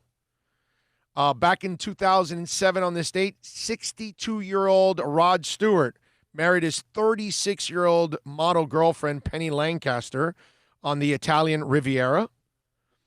In 2004, Velvet Revolver had the #1 album in the country with their debut, Contraband. Damn, that was a while ago already. 77, David Bowie put out his 5th album, The Rise and Fall of Ziggy Stardust and the Spiders from Mars, a concept record about a bisexual alien rock star. Okay? And in 82 on this date, 38 Specials, Donnie Van Zant was arrested on stage in dry town of Tulsa, Oklahoma for drinking in public. Okay? There you go. So you got a couple of notes today in I hope Trump in rock made history. a note that when he goes to do his rally in Tulsa, Oklahoma, he doesn't have a drink. Ah, well, they're going to pack thousands in an arena during a pandemic. Wow. Frankie Banali. We talked. Don't forget, don't wear your mask. Yeah. Don't wear your mask. Frankie Banali, by the way, the Quiet Riot drummer, told fans he has been admitted now to a California hospital yesterday amid his ongoing battle with stage 4 pancreatic cancer. Just admitted to the emergency room at Kaiser. Benally, 68, wrote of his admission to the hospital in Los Angeles, accompanied by a picture of him in bed. It occurred to me that this is just like Disneyland, except the lines are shorter and the rides are painfully slow. And the price of admission, oh my God. He's got a sense of humor, man. I got to tell you, Frankie Benally has gone through hell and back, bro. And he just continues to plug along, and he wants to keep going with Quiet Riot and keep playing music. And obviously this has gotten in the way of it all. He says the original prognosis was very scary. I had quite a battle on my hands, and it took a lot, but I'm thankful to say that after several rounds of chemo and other treatments, I'm on the mend, he wrote at the time. The road ahead is not going to be easy, but cancer has met its match, and I plan to continue fighting. I wish I could have been with all of you at Quiet Riot's performance, as this is the first time in 38 years I've ever missed a gig. So there you go. And it's a shame, man. He's got a GoFundMe page and everything to try to get through all of this. Sad stuff, man. Prayers for Frankie Benally from Quiet Riot. All right, 786-322-1105. Let's do this. Let's take a quick break. We'll come back on the other side. We'll get ready for the second half of hour number 2 here on the program. If you want to get in, you can chime in on the YouTube chat board, the super chat. Email Orlando at BigORadioshow.com, Twitter, Big O Show, all kinds of ways to reach out to us. The accidentlawfirm.com text line, 786-322-1105. Let's take a break. Back with more. It's a buyer's market at Toyota of Hollywood. Over 1,500 Toyotas on the ground, and truckloads just keep on coming. Now pay up to 50% less. 2020 Camry, not $29,000, $17,775. 2020 Corolla, not $22,000, $13,775. Buy a new 2020 Toyota with 0 down and 0% financing, or we'll make your payments till 2021 at Toyota of Hollywood, the #1 volume Toyota dealer on 441 between Hollywood Boulevard and Sheridan Street. Are you tired of watching the same old travel videos on the internet? Well, then check out MikeNoGoZones.com, a travel documentary that's breaking barriers. I go to the places that the media tells you to fear, where no one else dares to go. Baltimore, Opelika, South Side of Chicago, and more. Go to MikeNoGoZones.com. No one expects to get into a crash, but I expect you to go to accidentlawfirm.com if you do. Make sure when hiring a driver, you go through a rideshare app so that you can be covered by the insurance, which can be up to $1 million whether you're a passenger or a driver. In other words, don't try to save a few bucks by paying cash instead of going through the app. I'm attorney Bobby Nunez from Nunez Law in Miami, and we're here to help you through the process. Go to accidentlawfirm.com for a free consultation from me, Bobby Nunez. That's accidentlawfirm.com. America's safest and best-selling compact luxury SUV is at Acura of Pembroke Pines, and this is how we do it. RDX, $339 a month at Acura of Pembroke Pines, the #1 volume Acura dealer.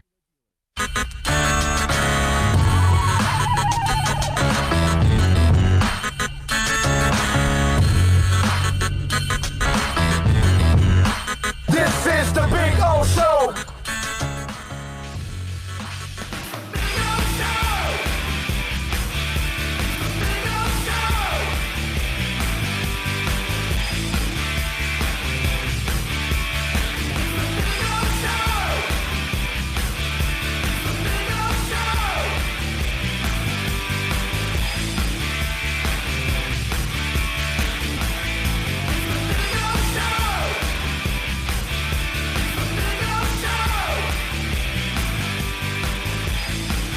All righty. Well, welcome back. All right. Anyway, plenty of stuff to talk about here on the program. One of the things that I did want to mention, small note for you guys also, a really cool note, another little music note that you can add with some of the stuff. Today at 5 o'clock, on Irving Plaza's Instagram page. Irving Plaza is where a lot of concerts are at in New York, so they have their spot on Instagram. They are going to interview Corey Glover from Living Color. That's pretty cool. So at 5 o'clock today on the Instagram page, If you want to, if you're if you're into Living Color, Corey Glover is awesome, dude. Okay, really cool dude, and obviously the music is fantastic. So if you want to see that interview today, 5:00 Instagram channel, catch it. He's a cult of personality. Yes, he is. Sammy Sosa. Sammy Sosa's now in the news because of the whole McGuire-Sosa thing, and people are talking about how Sosa, and the Cubs need to make up again and all this crap. So Sosa was on the Mully and Hall show on 670 The Score in Chicago. And he was asked, he was on there for an interview, and he addressed several things. First of all, he talked about the olive branch from the Chicago Cubs. Look, my number's there, so that's not it. What can I say? I just, looking for, like, for example, they welcome back Mark McGuire in St. Louis. They welcome back Barry Bonds in San Francisco. So I don't know why I got to go through to come back to Chicago. So, whatever situation is, let's see what happens. Time will heal everything, and I hope, future, I have the same treatment that they treat the rest of the players. Well, look, Cubs fans, I think you'll get some. Look at Barry Bonds. Everybody knows he's a cheater. And they love him in San Francisco. Nowhere else they love him. I was going to say, that's it. But that's where I think Sammy may have some luck that, he's going to get accepted to a certain extent. He'll get booed too, I think. But I think if anywhere he's going to be somewhat comfortable, it's going to be there. You know what I mean? But it's the problem is, and I didn't. He says it in the interview that they have not reached out to him. That's the problem. The Cubs have never reached out to him. So that olive branch has never been extended so far from the Cubs. Now, I don't know how much it's really needed for closure. You know what I mean? Here is what's it called? Sammy talking a little bit about the Cubs and the olive branch. They haven't reached out to me. I just, like I say, me, I'm available. So, I'm easy to find. So, if they do that step, I'm willing to do also my step, and and let's see what happens. But nothing happened yet. And if it hasn't happened at this point, and look, a lot of time has come by already. It's 20 years already at this point from when was that home run chase at that time? What was it, early? That was 98. 98, right? Okay, that's what I was going to say. I was going to say either early 2000s or we're 22. late 90s, yeah. So it's a long time ago, and so a generation already has gone across, and yet, and I don't know, maybe it's going to take another generation for it to kind of subside.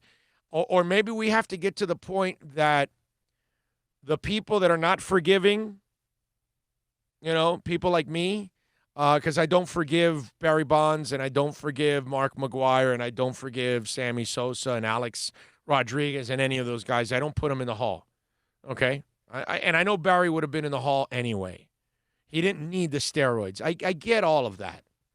But I still don't forgive you because you cheated in order to get those records. You didn't do it the right way. You took a shortcut.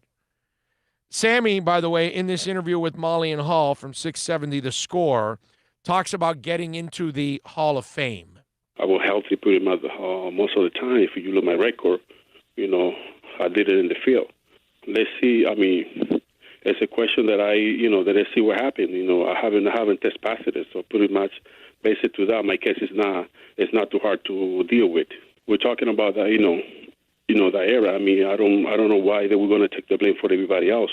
That's only I'm trying to say. And also,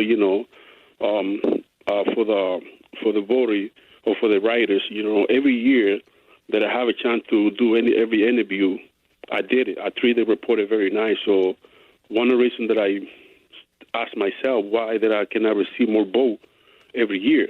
So, I see players, they don't have the caliber number that I have, that they have much better vote, or the writer treat those people much better than me. So that's the question that I ask myself, why I think I don't give more recognition when it comes to the vote. Sammy Sosa is a liar. Okay? He's a liar. He was an asshole to the media. While he was in that run, he was a monster a-hole. Take it from somebody that covered it. Okay? Sammy Sosa was a king-size jerk, and that has nothing to do with the Hall of Fame. All right? He's not getting in because he juiced, because he lied. Okay? He lies about everything. He lies about steroids. He lies about cork bats. He lies about dyeing his skin. He lies about everything, bro. The guy's a compulsive liar. Oh, didn't on his last game in Chicago, didn't he pull one of those boom and out and gone? I don't know. I want to say that it was like Ted Williams. Like games, like it was even before the game was over, he left. Yeah, but to me that doesn't matter. Any of that doesn't matter. No, but my point is he's trying to say that he was nice to the media. He was not. He was not nice. No. He was not nice. Just because he's doing this and this when he does the home run and the camera's on him, but behind the scenes in the dugout in the clubhouse, the guy was an a-hole. Okay? All right? Sammy was actually nice early in his career, but once he became a star, it was over. He was a king-size jerk. All right? So that is a bold-face lie. What, that after he retired, he answered a couple phone calls and did a couple interviews for guys because he's trying to suck up to get into the Hall of Fame? Well, that's a whole different ballgame. Now, again, to me, you could be an asshole to the media. If you deserve to get in the Hall, you should get in the Hall. That has nothing to do with it. Okay? I can separate the two. I don't care if you were an a-hole. I just wanted to mention it because I covered it. I know. I was around Sosa several times. So I saw him act like a first-class a-hole, personally. So I know what he was. Mark McGwire was a jerk, dude. Okay? Mark McGwire was a monster jerk in baseball. He was unapproachable. I've dealt with almost all those guys back in the day because I did a lot of covering of baseball in the 90s. That's actually where I did most. In the 2000s, I've pretty much been watching from TV and in the stands, if anything, but not really doing clubhouse stuff anymore. I didn't have to. I was more of a host than a beat guy anymore at that time. So that's why things changed for me. But I know because I lived it. Sammy was not a nice guy. He's a liar. Now talking about how he belongs in the Hall of Fame. The numbers don't lie. I play every day. I put a lot of time to my career. I play hard every day. I did everything that I had to do. Of course, I belong to the Hall of Fame. So the numbers don't lie, but he does. Right? It's nice. It's great. Yeah, the numbers don't lie, but you lied to get there, bro. You juiced it. And now you don't even want to admit that you juiced. Go look at skinny ass Sammy Sosa in a White Sox uniform, and then go look at him in the Cubs later on. All right? It's just not normal. Doesn't happen that way. Just like it's like Barry Bonds at that time. It's like, he's juicing to hell. His head is growing. I mean, his arms are ginormous. He's all over the damn plate. You can't even get any ball past him. You could tell that the guy was so juiced up, his body was finely tuned. Oh, and by the way, another first-class a-hole. I lived in San Francisco, and I covered the A's and the Giants when they had the Bash Brothers in the A's and when Bonds was in the Bay also. I was there for a few months during that baseball season. Bonds sleeping in his clubhouse every game before the game. You couldn't talk to him. Didn't talk to the media. Was a jerk. I got an interview with Barry Bonds once because my producer, Judy Prado, she had great connections in the league. Her husband played baseball, Lombard, that played for the Lions, the Tigers in Detroit. And so she got to make friends with baseball players through her husband. And so she got me an interview with Barry Bonds and Bobby Bonilla at the same time. Do you know how hard that is? Now, to Bobby's credit, he was kind of a jerk with people, apparently. With me, he was golden. I can't explain it. I don't know. I know people complain about Bobby over the years. The guy I got to know with the Marlins, he was super cool with me. You know what I mean? So I can't say, I'll tell you who was a jerk and who wasn't. But that guy was actually cool with me. But Bonds was a guy that was, and I got the interview, but I only got it because of Judy. That's it. But Bonds was a jerk. Like the second the interview was done, it's like walked away. It wasn't like, it was like, yeah, I'm only here because I'm doing her a favor, not you. All right? That kind of. Bobby actually helped because he knew me, and he was like, no, he's cool, this and that. But Bonds didn't trust anybody. You know what I mean? He was just that paranoid guy. So what are you going to do? But I could tell you that Sammy Sosa was a first-class jerk. So he's not a nice guy. That's a lie. That's all that persona that you saw, on television after home run and the character and all that crap. Sammy Sosa. What a character. Give me a break. Randy Johnson, also a huge jerk, but let's face it, most pro athletes are treated like royalty and act like elite a-holes. Hockey may be the exception. Tremoli, you're right, but there's, in baseball is where there's more jerks than anything else. I'll tell you that because as experience, I can tell you. Basketball, you got a lot of good guys, and there's a lot of good guys in football, man. Hockey, forget about it, bro. Hockey, they're all golden. They're just amazing human beings. The soccer's got pretty decent people. Auto racing's pretty cool too. But baseball is king jerks, bro. King. Nobody beats baseball. Nobody has more a-holes than baseball. I lived in Lake Merritt and ran into him in his second year. Skinny as hell, really cool. That changed. I guess Dougie Fresh is talking about Sosa. David says, oh, no, I'm not doing that. Got a huge collection of baseball, football, and basketball. Got Marino, Elway, Rice, Rooks, too. Tons of other. Card market went to crap. Yeah, it has. Oh, wasn't your favorite baseball guy Sheffield and Kevin Brown? LOL. Actually, no, dude. No, the joke is right on Kevin Brown. Total asshole. The biggest, him and Moises Alou are the biggest assholes in the history of assholes. Okay, Gary Sheffield. You'll never hear me say a bad word about Gary Sheffield. I got along great with Gary Sheffield. Okay, all right. So I can't say anything ever bad about Gary Sheffield. He was always good to me, man. Always. At a Marlins game, he would be at Heat games all the time, and that was also my beat. And he always had like a courtside seat, and I would go over to the courtside, stop there, talk to him for a couple minutes, and keep going. Gary Sheffield was super freaking cool with me. Okay? If I got along with most players. Let me tell you.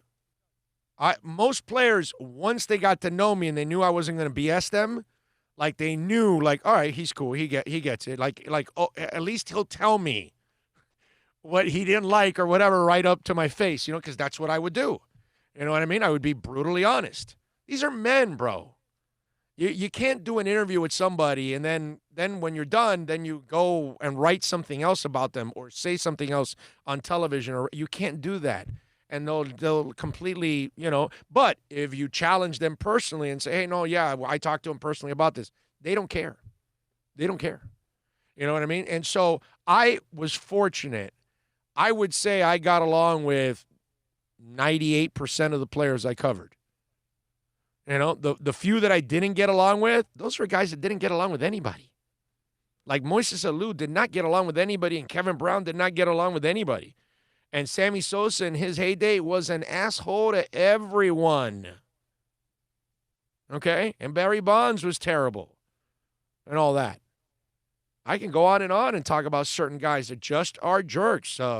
Lawrence Phillips, a jerk. What do you want me to do? And it's funny, I'm the only guy that ever got an interview with Lawrence Phillips in the Dolphins. You know that? I'll tell you the story. Dolphins signed Lawrence Phillips. And so Jimmy signs Lawrence Phillips. And, Jimmy then took over for Shula, and he wanted to do anything possible to win, and he'll bring anybody on. It doesn't matter what kind of a track record they have. So obviously he took a chance bringing Lawrence Phillips and others. He brought a lot of shady guys in there. That didn't work out, by the way. None of those shady guys. Okay? He and his GM. And so they bring Lawrence Phillips in. Harvey Green is the PR guy at that time. I am the beat guy for the station. I also do pre and post game for the station. One of my jobs in the pregame show was to get a featured interview with a player every week. And since I'm in the locker room every day and I knew all the players, obviously that was an easy thing for me to do. So this week, we signed Lawrence Phillips. So I go, Harvey, you got to get me an interview with Lawrence Phillips. And he goes, okay, but we're not going to do a lot of interviews, with him. And obviously, because, with that past, you don't want to do a lot. And he was an angry man. Like, he would walk into the locker room and out of the locker room and, in from the training rooms or whatever and back into the locker room. And it was always this angry face, right? And like the kind of face like, don't approach me, that kind of stuff. So nobody would approach him. But anyway, so first week here, right? I am the first guy to do the interview. There's like 8 people that want to do interviews with him, right? The other 7 are waiting, okay?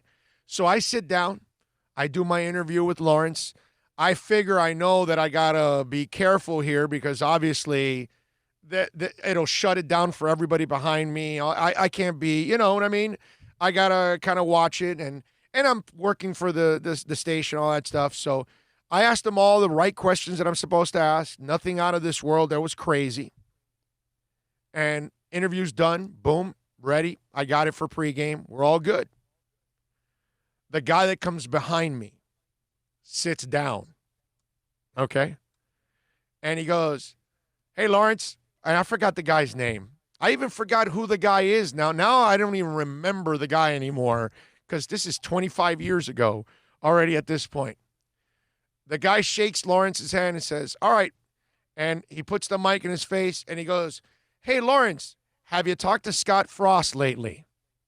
And right there, Harvey Green goes, that's it. That's it. Over. That's it. No more interviews. Scott Frost is the coach at Nebraska, the former coach at UCF, right? That's what everybody knows now 25 years later. 25 years ago, Scott Frost and Lawrence Phillips were fighting over the same woman. The woman Lawrence Phillips drug by her weave down 3 flights of steps. So the first question that reporter asks is, hey, so have you seen Scott Frost lately? And right there, Harvey Green knew what was coming. I was like, dude, how are you going to ask that question? And what kind of an answer you were going to get from that guy? You know what I mean? And so before Lawrence could even answer the question, Harvey Green crushed it. Those of you that are young, you didn't laugh when you heard that. Some of you probably didn't laugh because you didn't realize what Scott Frost was involved in 25 years ago. I do because I'm in the middle of the whole damn thing. You know what I mean? And those of you that remember the scene that they suspended Lawrence Phillips, for those of you that are too young, Lawrence Phillips was suspended for an entire season by Tom Osborne, who later became the senator of Nebraska, by the way. But anyway, he was a senator. He suspends this guy because he drug his girl down 3 flights of steps through her weave. Okay? Think about that action. How disgusting. Even more disgusting, Tom Osborne saved Lawrence Phillips for the Orange Bowl. He kept him suspended on ice for the whole year and then whipped him out for the Orange Bowl. And then the Rams drafted him, and he was a failure, and bomb, and then Jimmy picks him up because Jimmy needed a running back. He needed a dynamic back, even if he was a criminal. It didn't matter. He would do it. For those of you that don't know, Lawrence Phillips is dead. Lawrence Phillips was in jail. Lawrence Phillips was a terrible human being. He went to jail because he played Death Race 2000 with a bunch of kids. He was playing touch football or tag football or whatever, and he got pissed with the kids. He got in his car and then tried to run them over. So, and then they sent him to jail because he was playing Death Race 2000, and that's just not, that's for Stallone in the movies, okay? Or Handsome Rob or whatever if you want the new version. I don't know, whatever you guys want to do. But anyway, so there you go. That's my Lawrence Phillips story, if you want, right there. Lots of interesting things in my life. Interesting that Moises was a jerk. His dad was a great guy. Met Felipe Alou, and he managed the Expos. Let me tell you something about Felipe Alou, okay? I walk in to his office one day. This is sometime in the 90s. I'm not sure when. Early 90s, mid-90s, whatever. And Felipe Alou is the manager of the Montreal Expos. And we were around him. We do the group interview, right? And he's the visiting team. And so we do the group interview, and we're done. And then I stay a moment, and I said, hey, can I ask you a couple questions? Because I want to ask him something on my own outside of the group. And he says, sure, with no mic. I turned off my mic and all that. Do you know that I stood there for a half hour with that man talking baseball? Felipe Alou doesn't know me from a fly on the wall. And for that human being to take the time to give me a half hour, one of the best half hours I've ever had in my life. I mean, nothing beats Dutch Dalton, but this is pretty close. For those of you that don't know, back in 97 when the Marlins won the World Series, Dutch was the catcher, remember, in the second half of the season after they traded for him. Dutch would teach us baseball practically every day. Because, catchers they're at another level. They're seeing things in the game that you will never see in your life, that you never even figured out was going on.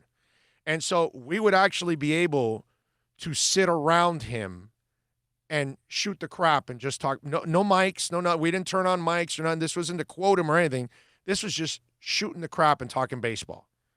And talking about different scenarios, what happened here, what happened there, what was going on.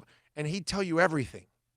He'd tell you what he was thinking, what he knows the batter was thinking, what the pitcher was thinking, why this guy was positioned. It was just an education that just blew your mind away. Because Dutch was an old-style player that the old-style players, I got the end of those guys when I was in my beat. Now they're assholes. Now they don't even communicate. They don't realize that if you talk to the media, right, and you actually educate them, you make them better at covering what you do. And that's what Dutch knew. So Dutch would teach you the game because that way when you were covering it, you would see other things that the regular writers would not see or the regular reporters. And Dutch was great at that, man. It was one of the best. You know what I mean? So it was one of those cool things when you had those kind of people that you can talk to and they get it. You know what I mean? And then you've got the jerks on the other side that they look down on you. And it's like, brother, we could work together. You know what I mean? It's really simple. I know some people have their own agendas, like the guy I told you with Lawrence Phillips. That was a guy that was going for shock.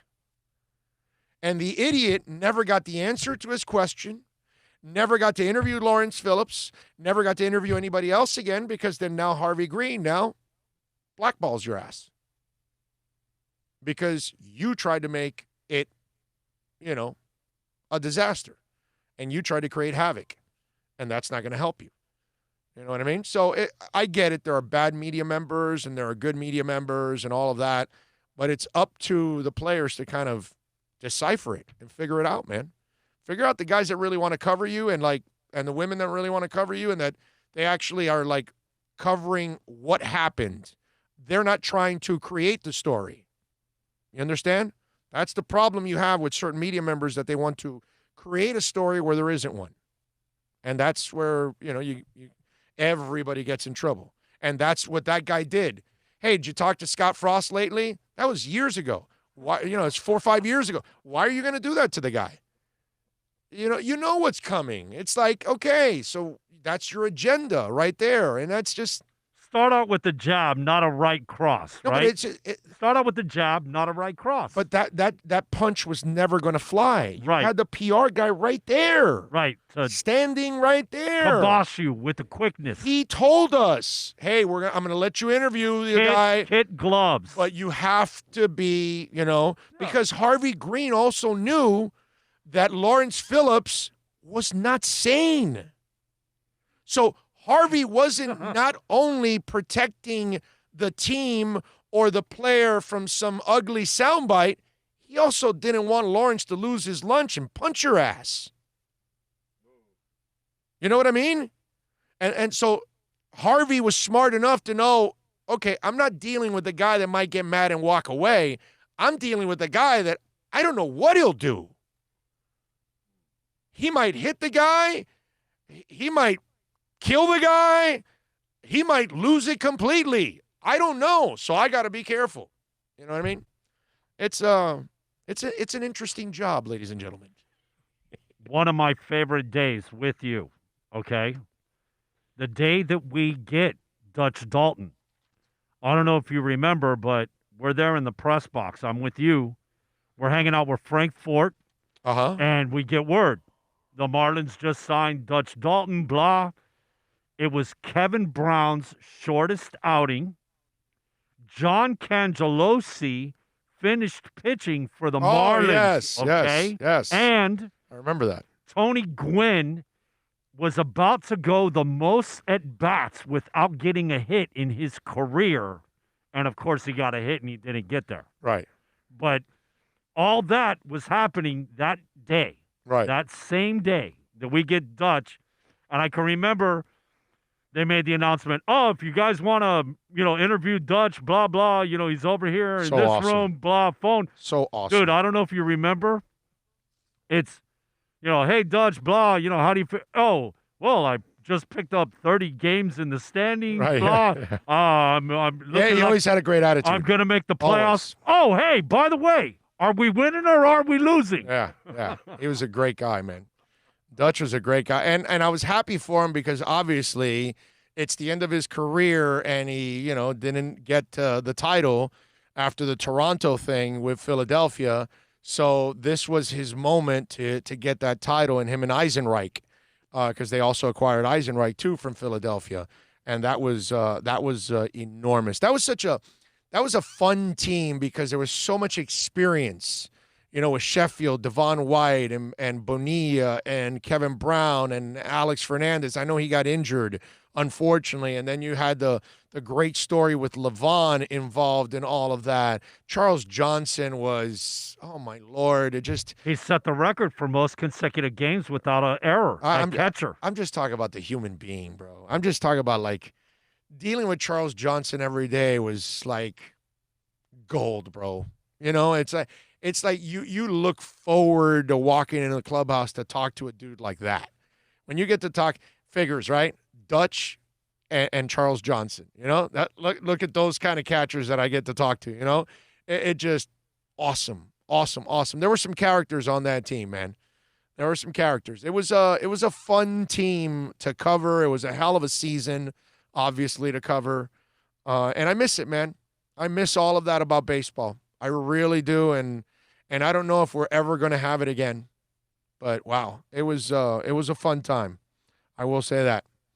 786-322-1105. Omar says met Charles Johnson a few times. A class act. Yeah, class is not even enough to describe Charles Johnson. It's just he's so good, man.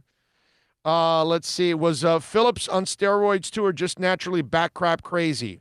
What Phillips are we talking about? What Phillips? Lawrence. Oh, Lawrence Phillips. Oh, it's football, dude. I'm sure they're all shooting up. But that doesn't in football. See, remember what I just told you earlier?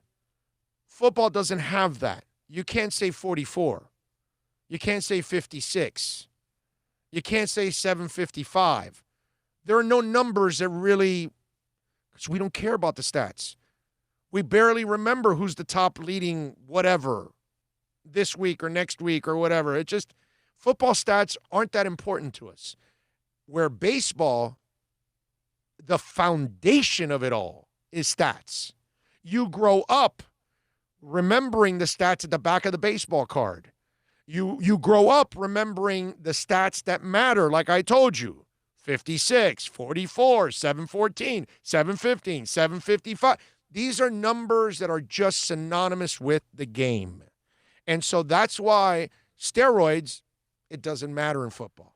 They're big, they're strong, they hit each other. We don't really care. And we don't care who has the rushing title the next time around and the passing title and the receiving title and all that. It doesn't matter to us. It's not important. So that's why, yeah, I'm sure Lawrence did some shooting up. There's no doubt in my mind that guy was a juicer. But it doesn't matter. It's football. Yeah. Let's see. What else do we have?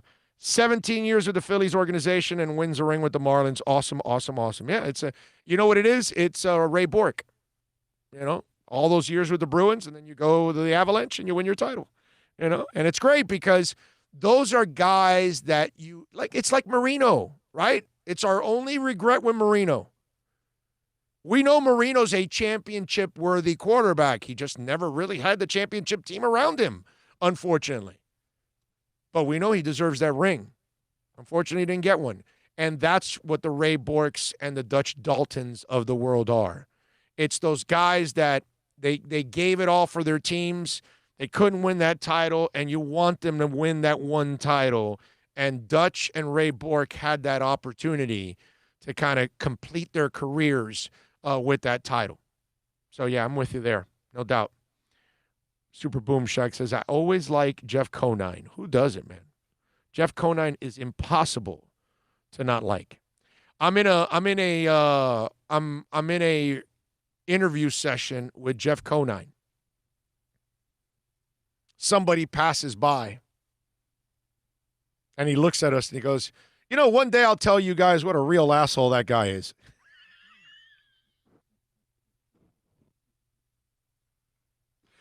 And I'm not going to tell you who passed by, okay? I'm not going to do that. I won't do that to Jeff because he's too cool. But we laughed our asses off, bro. I mean, we were laughing our asses off when he said that. It was funny. It was fun. That's just, when do you hear a player talk about somebody else that walks right by, and they're like maybe 15 feet away, pulling away from you, and at that point it's like a deadpan look. And Jeff was great with dry humor. Like, he's fantastic with that. And so he'll look at you guys and goes, one day I'll tell you what an asshole that guy is. And he was serious. Like, it was like you knew he was serious about it. It wasn't a joke. And it was like one of those, like, oh, okay, all right. All right. I love it. Conine will always be Mr. Marlin to me. That's what Mike No Go Zone says. It's sad. And I say that because think about it. He's not a real full-time player. He's a guy that had 2 different stints with us for a short time and won World Series in each one. I know he won the MVP in the All-Star game and all that other stuff, but it's not really like because we don't even have that guy. We don't have a guy that's really Mr. Marlin that's been with us for 15, 20 years and retired and his jersey's up, and then you can call him like legit. But Jeff Conine has to be Mr. Marlin because of the expansion, because of the 2 World Series titles, because of the All-Star Game MVP. It's just he has the throw to close out San Francisco in the 03 year. There we go. Left field. He makes the throw and punches a guy out at home in the face. No Marlin is tied to more signature moments, and the few that we have Remember that. We only have a few signature moments. Edgar Renteria. And he's part of all the signature moments pretty much that we have from expansion to champions. So, he's no doubt he's Mr. Marlin. Always will be until we get that guy that can really be the face of the franchise like, wow, like Dwayne Wade, like Marino. Talking about Charles Johnson, had the luck, the fortune to be at Mark Light for Ron Frazier's last game as a Cane. Charles Johnson's a senior. Do you know who we're playing? Who? Notre Dame to get to the College World Series. And, of course, Craig Counsell is on the Notre Dame team. And it was obviously Charles's last game as well. Ron Frazier both. I can remember sitting down the first base line. If you were close enough to the stadium, when Charles would run to first base, it literally felt like the ground was shaking. Oh, yeah. As big as he was. He's a big guy. Big guy. Jeremy says you can add Pudge Rodriguez to the list of guys that played all those years in Texas, then comes to the Marlins, wins a title. Yeah. But then he went to Detroit and Toronto and didn't he play in Houston or something and Washington? And he bounced around after he won the title at the Marlins. He was kind of like a gypsy after that. I don't know how many teams, but he played on a couple teams, after that. So, yeah. Yeah, no, I got you. Yeah, he did travel a little bit, but you're right. It's the kind of same thing. He played all those years in Texas where they never cared about pitching. This is the weirdest thing. Let's spend all the money on batting, and it's like, you guys ever going to pitch? You guys ever going to figure this out? You need pitching. They had a great lineup in Texas, didn't they? Man, they had some bats. Hey, did you cover them? One gone. Yeah. What was it? 4 guys that hit, 100 RBIs, hit over 300, and I want to say had over 30, 40 home runs. Maybe. There's 4 or 5 of them. Yeah, sounds about right. Did you cover the 93 Marlins? If so, how was Chuck Carr? Seems jerky, especially when he lost that opening job to Scott Pose. Yes, I did not cover the 93. I mean, well, I did cover them. I wasn't a beat guy, but I did cover them a little bit. I may have gone to 40 games, 30 games, something like that. And Chuck was all right. He wasn't a bad dude overall. I don't remember Chuck being a jerk, to be honest with you. So yeah, no, I wasn't there at like 97, like I was there every day. It was a different time for me at that time. But yeah, I did do a little covering of those early Marlins teams. It was fun, man. We're going to talk about Chucky Carr. What about Scott Posey, man? Scott Pose. Tell us about Scott Pose. Scott Pose, I don't even remember Scott Pose. Seriously, I don't even remember talking to I think I do remember, I mean, I'm pretty sure I actually interviewed him, but I don't even remember it anymore, to be honest with you. Some of those expansion guys, yeah. Junior Felix. Yeah. Yeah, some of those expansion guys, man. I wasn't in the locker rooms every day at that time. I didn't get into the locker room every day until like 95 probably is when I started going a lot more. In the first couple of years, it was only a certain amount of games that I would go to because I had other responsibilities in radio at that time. Let's see, what do we have here? Was Carr related to Mookie Wilson, or am I thinking of somebody else? No, Mookie is in Preston Wilson and Mookie Wilson, right? I think that's what you're thinking of, my man. I want to say. That's what you're thinking of. Preston is Mookie's son. That's, I think, what you're thinking of. Any Dolphin news? No, there's really no Dolphin news. Yesterday we talked about the Tua progress. That's about it, as much as I would love to talk more Dolphins and add more stuff to it, but I can't. I can't create it either. You know what I'm saying? There's just nothing to talk about at this point in time. It's. I want you to know because I could see where you're going. Mm-hmm. You got to continue to talk for 4 more minutes. I'm sorry, but make sure you hit that 45-minute, like one of the half hours. You got to keep the streak going, bro. I'm sorry. All right. You got to keep talking for 4 more minutes. All right. So then, you mean I go to 1:30? It's the hour, is what you're saying? No. I didn't break since. No. Did I break at the top of the hour? Yes, but you've been running for 41 minutes. You got 4 more minutes to hit the 45, and you always do at least one 45-minute half hour. So here, do it. So don't stop. Continue, please. Did you see 24-Hour Fitness, by the way, filed for bankruptcy and closing 100 gyms? I mean, this pandemic is, and look what happened now with the bars and concert venues and all that. Now that's not going to open anymore. That was going to be the next phase, and now because of the rise in cases, National Gym 24-Hour Fitness has filed bankruptcy after the COVID-19 pandemic forced it to shut down for months. 24-Hour Fitness said that Chapter 11 filing has secured $250 million in funding to help reopen some of its clubs and expect the majority of locations to be open by the end of June. However, it's emerging as a smaller chain. It permanently closed 100 U.S. locations in 14 states. Roughly 300 clubs remain. If it were not for COVID-19 and its devastating effects, we would not be filing for Chapter 11, said Tony Uber, CEO. We expect to have a substantial financing with a path to restructure our balance sheet and operations to ensure a resilient future. That is, wow, man. I mean, this thing is killing everybody, dude. It doesn't matter who you are. They weren't the workout group that was collecting on their bills still monthly charges, but they weren't open. Do you remember that? Yes. They were the ones. Yes, 24-Hour Fitness was the one. Yes. So yes. We're not open. We're still going to collect money. Oh, and guess what? We just filed for bankruptcy. Thank you for your donation. Yep. Yeah, exactly. Yeah. That's what it is. And they needed that extra money to pay some of the bills. That's dirty, man. Yeah. It's crazy, man.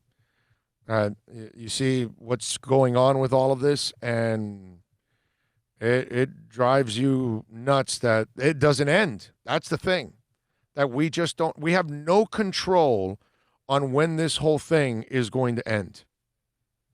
That's the worst part about it.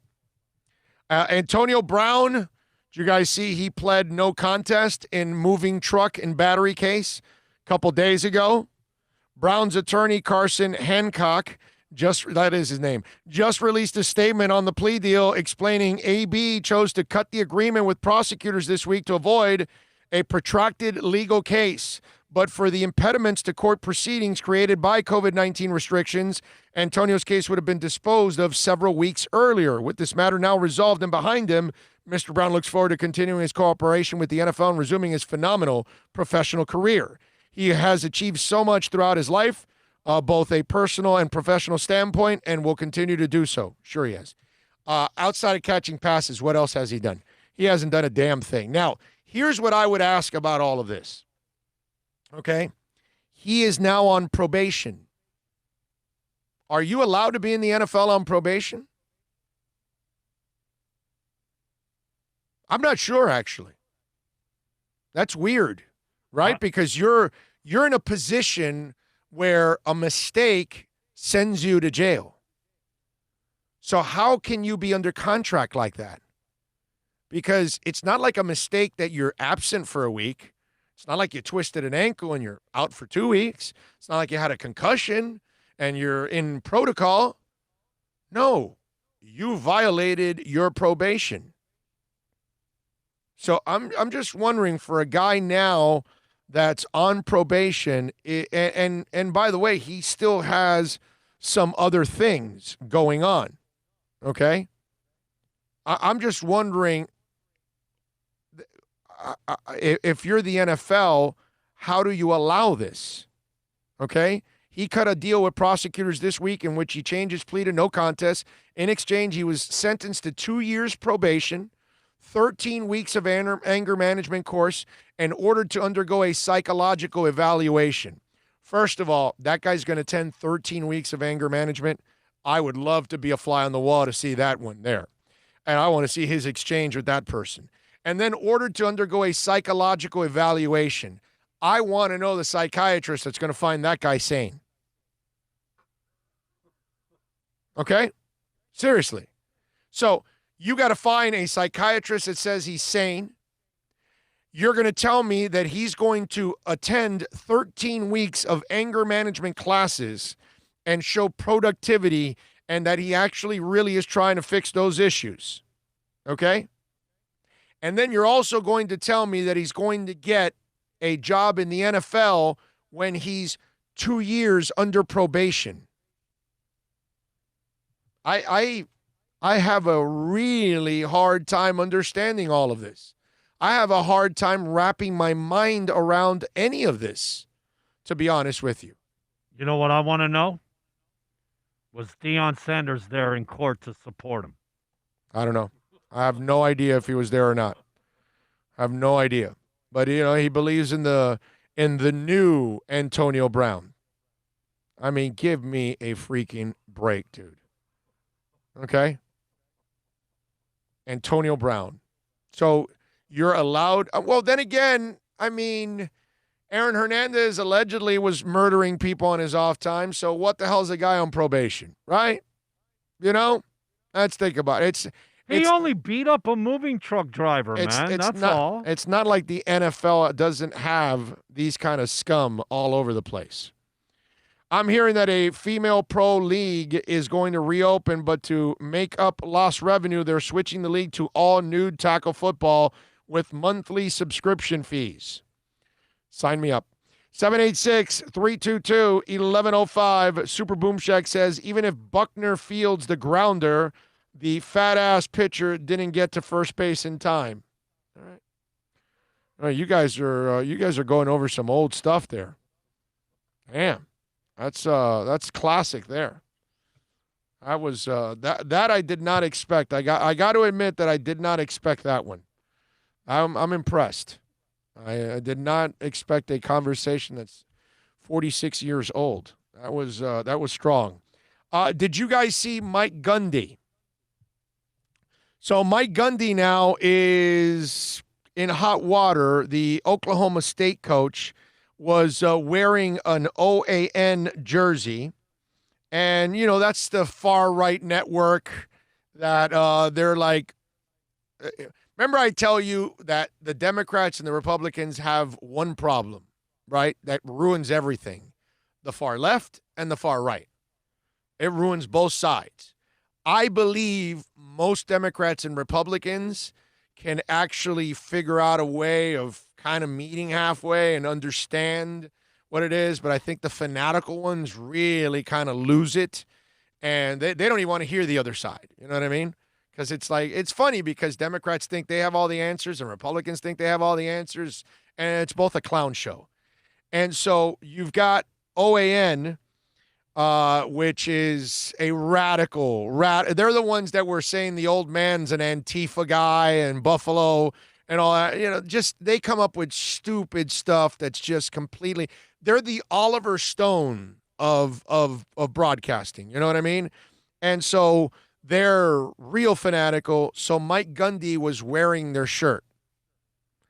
And, they're not going to be into this movement. And they may not be the most objective people in the world. And they may have their share of biases in that network. You know what I'm saying? So if you're a minority, you are probably not tuned into OAN. Okay? And I just want to say, not for nothing, but the fact that he wore that shirt and he's a head coach, he knew what he was doing. Okay? I'm not stupid. I told you already. I'm not believing Bill Clinton when he tells me he didn't inhale. Okay? That just doesn't fly with me. I'm a common sense guy. Did you see Iowa fired their strength coach? What did I tell you? Why? The guy's been there 21 years. Players know that he is a racist. So you're going to tell me that Coach Ferentz hung around that guy for 21 years and he never acted racist? Get the hell out of here. Did you see what they gave him? Yeah. Yeah. 7 figures, man. I know. It's pure. ah. It's crap. But that's because legally they can't do anything right now. Well, they're totally trying to sweep it under the carpet, go away. And the money will make it go away. Hopefully, yes. And right. No, it's not hopefully. I'm sure there's an agreement behind the scenes. He's not suing the school. If he's friends with Ferens, he understands that he's putting Ferens in a terrible position. Ferens is doing him a favor by getting him away and giving him money to go away, so it's fine. But my point is that you can't hide that hate. And now Mike Gundy, for me, in my book, okay, I'm not telling you how to think. I'm not telling you what to think. I'm not telling any Oklahoma State fan because, fans are ridiculous. Sometimes they'll deal with whatever their coach or player is as long as it's helping them win. And obviously Mike Gundy has done for Oklahoma State what nobody's done in the last 30 years for Oklahoma State. And he still hasn't even won a title, but he has won a lot there. So I give him a lot of credit for that. But in my eyes, I know who you are now.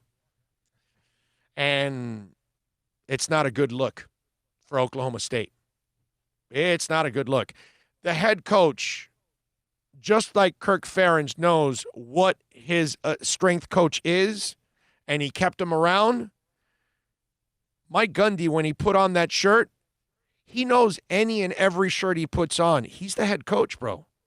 Wherever he goes, they're going to take a picture of him, and they're going to comment on whatever he wears. Okay? This is the guy that we still make fun because he wears a mullet. Okay? All right? So, you're the head coach. Whatever you say, whatever you do, whatever you wear, we're going to talk about. You're Tom Hanks. Whatever you say, whatever you do, whatever you wear, we're going to talk about it. You're President Trump.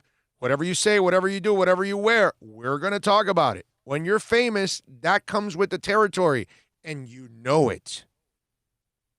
So Mike Gundy apologizing now and saying that he, understands, and then, and he suckered the player into talking with him, because this guy was a high draft pick and came back this year to play for Oklahoma State. And I don't believe a damn bit of this. Oklahoma State's got a problem. Okay? It's an image problem. And you got to be a fool. You must have believed that Bill Clinton didn't inhale. Okay? That must have been your thing. If you believe this from Mike Gundy. You think because he apologized and on where he's still that guy. He's the guy that he didn't care about COVID-19. He's the guy that said that, hey, we're losing money. We got to get on the field and play. He's that guy. I'm just saying. I wasn't born yesterday, dude. I'm sorry. And if you're Oklahoma State, you can promise me all your changes and all that stuff, but again, that's you know what Mike Gundy's doing? He's redoing his tattoo. That doesn't mean anything. You're doing it for show now. Now you're getting rid of that tattoo so nobody sees it. But what's in here is still there. It's just not on your skin anymore. It's just not being advertised anymore. That's all you're doing. And Mike Gundy, he took off the shirt. That doesn't mean that he got rid of that kind of thinking. Okay? He's watching OAN for a reason. He's wearing the shirt for a reason. And the way he's acted during this COVID-19 is very typical of that kind of thinking. Just saying. All right, let's take a break. We'll come back on the other side. We do want to remind you that Toyota of Hollywood, yes, we love Steve Ostrov and the great people out there. 1841 North State Road 7, over 400,000 square feet, state-of-the-art facility. Tell them that Big O sent you. I promise you they will take care of you, man, whether you're buying or leasing. 90 days, no payments, baby. That makes it nice and easy for this transition here in a very tough time. 1841 North State Road 7, it's Toyota of Hollywood. No one expects to get into a crash, but I expect you to go to accidentlawfirm.com if you do. Make sure when hiring a driver, you go through a rideshare app so that you can be covered by the insurance, which can be up to $1 million whether you're a passenger or a driver. In other words, don't try to save a few bucks by paying cash instead of going through the app. I'm attorney Bobby Nunez from Nunez Law in Miami, and we're here to help you through the process. Go to accidentlawfirm.com for a free consultation from me, Bobby Nunez. That's accidentlawfirm.com. America's safest and best-selling compact luxury SUV is at Acura of Pembroke Pines, and this is how we do it. RDX, $339 a month at Acura of Pembroke Pines, the #1 volume Acura dealer. Are you tired of watching the same old travel videos on the internet? Well, then check out MikeNoGoZones.com, a travel documentary that's breaking barriers. I go to the places that the media tells you to fear, where no one else dares to go. Baltimore, Opelika, South Side of Chicago, and more. Go to MikeNoGoZones.com.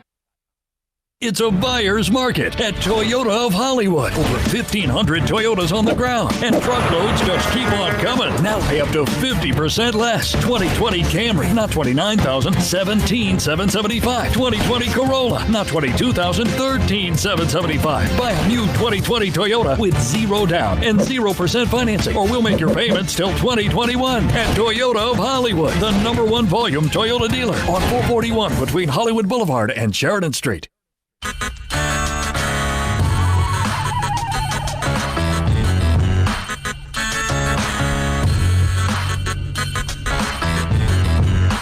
This is the Big O Show.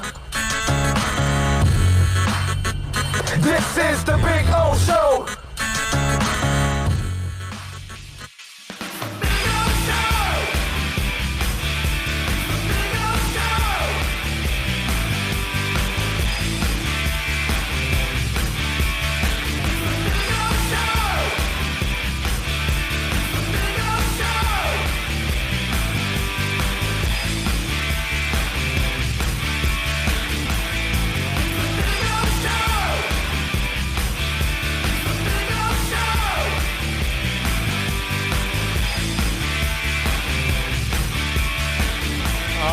Let's rock it.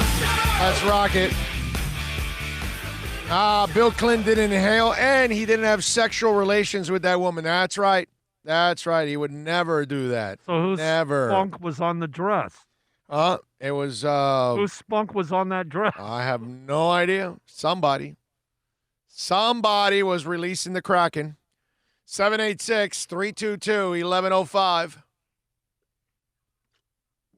On the accidentlawfirm.com text line, that's 786-322-1105 if you want to get in on the accidentlawfirm.com text line.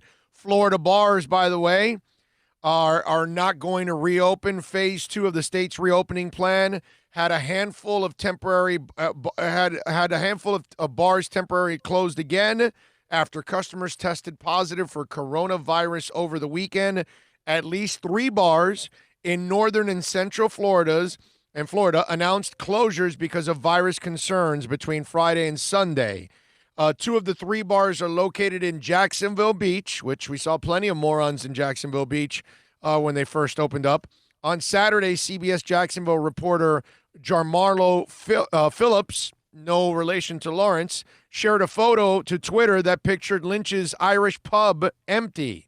Local news reported that followed cited comments from the pub's owner, Ken Dougherty, confirming it would close for sanitation after recent patrons tested positive for the novel virus. There you go. All right. So this is where, man, this is the scary part, ladies and gentlemen. You see the number of cases yesterday, man? Yeah. Was it 2,700? Yeah. Although I will say this, the death rate has not been that bad. You know? So it's you know, what can I tell you? The fact that anybody's dying, you know, right? Not good. No, of course not. And right now, I could give you the. That's why when you said the death rate isn't bad, it's kind of that. Huh? Yeah, no, any death is not good. No, it's not, but it's not as high as it like yesterday. It doesn't reflect the increase in the death rate moving up like the contracting Right. number. Like yesterday, it was 425, which is, it's still 425 people, but it was in the 700s over the weekend. And even 2 weeks ago, they were averaging 1,000. So it's not bad. Now, 425 yesterday, right? Right now, we're at 419. So maybe this now starts a spike for the rest of the week coming off the weekend. I don't know. I don't know how this is going to catch up to us. I mean, right now, India, 1,526. That's a lot, bro. That's a lot. And so, again, none of us really know where this thing is going, man. Lamar Jackson says he hopes to play in full stadiums. He said the crowd brings energy. Jackson told Kevin Clark from The Ringer, he goes, it would feel like practice, but a very, very serious practice that counts. Now, I would be disappointed because I want to see the faces, see people pumped up. The crowd brings energy. We're playing football. We don't need everybody on the field with us. There's too much stuff going on, Jackson said. Now, I don't know about this. And look, we all want to see crowds because you guys want to get back to games. And it's fun to have the crowds in there, and it adds to the atmosphere and all of that. But I just want to piggyback on the video we saw of Lamar Jackson over the weekend where, he's playing beach football, and he kind of gets pushed and jumps over a jet ski. I don't know who that friend is, but that friend needs an ass kicking. Okay? I mean, come on, bro. That kid's trying to make a living. He's going to try to make some bank, and you're trying to ruin his life. What are you, bro? Johnny Utah? And you're trying to tackle the guy in Point Break? Brody? You got to tackle Brody outside the boundaries in the water? Come on. You know what I'm saying? It's but don't you know who this guy is? Yeah. This is Johnny Utah. Come on, bro. You can't do that to, Johnny Utah of the Ravens version. You got to leave Johnny Utah run free, bro. Leave him alone.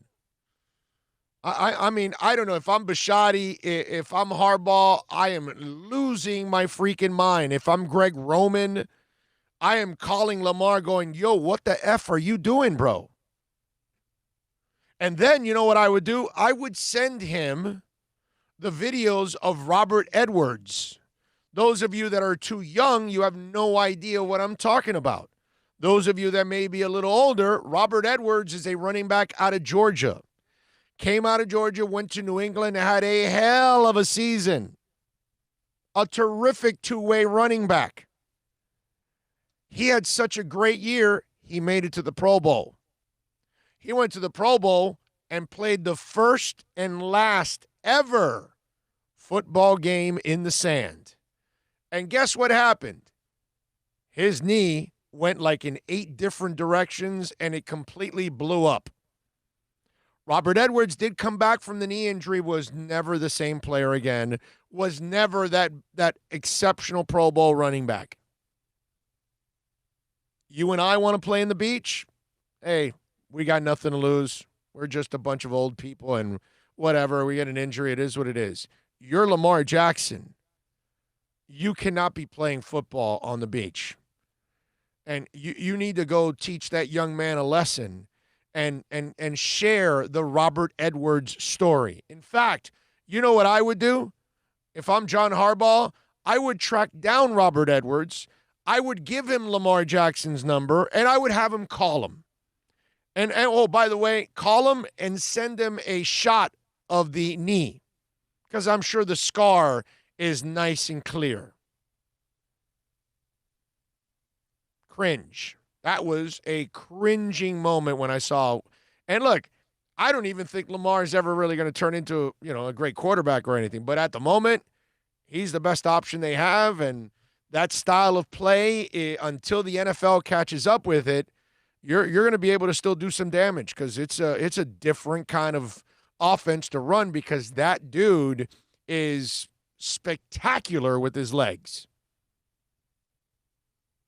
I don't know if he'll ever get spectacular with his arm, but I will say this, that beach game, that's unacceptable, dude. You better get his ass away from that field. Wow. That was crazy.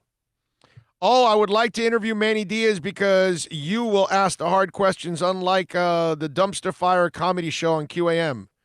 Well, don't blame Joe or anything for that. They're on the flagship station. It's the coach's show, so you got to kind of handle it with kid gloves. So it's not Joe's fault. It has nothing to do with Joe. Myron Sanchez, you can include all the protesters. No, the Protestants, pastors in these churches that may be tied to other crimes, but they don't want the real truth to come out because they know they'd be gone as well.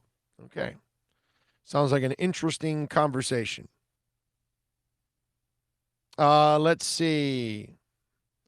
What do we have here? Did you read Brandon Brooks? Yes, I saw that. The starting guard for the Eagles blew out his knee last year and yesterday, and he is done for the year. That's brutal for the Eagles. Now, they did draft a rookie out of Auburn, okay, and he's really talented. So maybe, it's a mid-round pick. Maybe this kid's ready to go. We'll see. Now they're gonna have to throw the rookie in there. But yeah, they had a veteran guard and ready to go, and that's a hell of a loss. And remember, you got an injury-prone quarterback, which is the other. As much as I'm a huge Carson Wentz guy. I think he's a baller, but unfortunately, he can't stay healthy, man. And that's one thing I can't argue. You can't argue, right? That's the brutal reality there. But wow, yeah, not good with Brandon. That's sad. Sad. And I'm not an Eagles fan. I don't care about the Eagles, but you don't want to see that with any team. You don't want to see people getting injured already now for the year. It's tough enough to survive a regular season healthy. You're going to lose people in the first week, in the 5th week, in the 10th week of the season. That's normal. You lose them now in June? That sucks, dude. We do have an arrest in the NFL, and it's a kicker. Aldrick Ross was arrested on Monday for allegedly hitting a car and fleeing the scene. Okay? According to TMZ, police in Chico, California, arrested Rosas for hit-and-run charges and driving with a suspended license after his SUV ran a red light and plowed into a truck and kept going. Okay, so this moron, okay, he's an NFL player. He's got some money, more than you and me. He can't have a regular license. He can't have his agent and lawyer take care of that. And because he had the suspended license, that's why he kept going, because he was scared. Police found Rosas walking near the crash site after his vehicle broke down shortly after the wreck. So he was stupid enough to drive away in a car that was already broken down. And he got medical attention before he was booked into the Butte County Jail. Can't make that stuff up. An investigation is ongoing, but the report suggests police believe alcohol may have been a factor. All right, so you're drunk. You've got a suspended license. You're a dumbass. You could have hurt somebody, and you were willing to leave the scene of the crime. He signed a 1-year, $3.2 million deal. I mean, this is definitely a guy you just cut his ass, right? This is pure scumbaggery.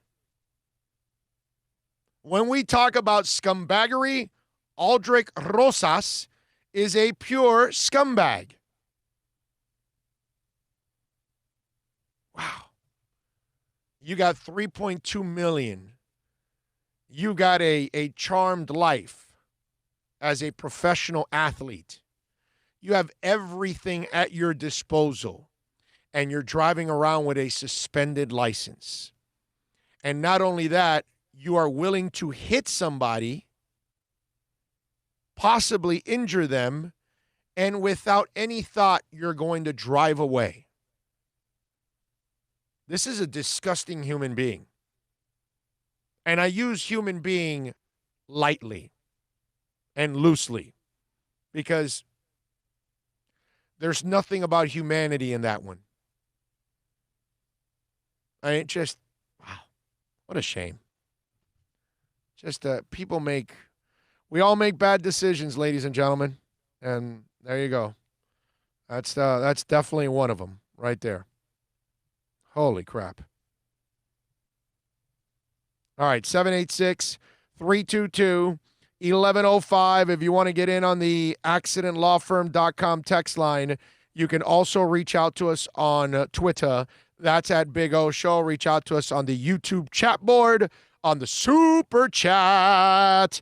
Also, I don't know if you guys saw this, but a director for the Center of Infectious Disease Research and Prevention was talking about COVID-19. Dr. Michael Osterholm. He is the director of Centers for Infections and Disease Research. So, we've got a little bit of a rise going on right now, right? And this is the part that's kind of disturbing. He goes, we have to be humble and say we're in an unsure moment, Osterholm told Fox News, adding that states across the country in various stages of the pandemic, as 22 have recorded an increase in coronavirus cases, 8 in plateaus, and 21 with decreasing cases. Now, he was talking about the states having to reopen for businesses for the last couple of weeks, Americans flocking to warm weather and widespread protest, all of that. The U.S. hit a grim milestone 2 weeks ago in June when it marked more than 2 million infected and 115,000 dead from the virus now, right? Well, he says about 5% of the U.S. population has been affected to this date. With the virus, he says this virus is not going to rest until it gets to about 60 or 70%. When I say rest, I mean just slow down. So just one way or another, we're going to see a lot of additional cases. My biggest concern is that if cases start to disappear across the country, suggesting we're through it, that would lead to the second wave. That's what I've said. There is no second wave because we're not done with the first wave yet. But that's what a lot of people have said too, that we all have to, people have to catch it, go through the antibodies and all that stuff, go through those stages so we start to kind of build the defense system that we need for this to kind of fight it off a little bit. So 60 to 70% have to get infected and only 5% have been infected in this country. That's crazy, man. And scary too. Because I got to tell you, I'm terrified of it. I don't want to get it, man. I got 5 stents in my heart. I don't know how I'm going to react. Maybe it goes right through me and I have no idea that I had it. I don't get a symptom and nothing happens to me. And maybe it cripples the hell out of me. It's unpredictable. 60 to 70%. We got our first super chat of the day.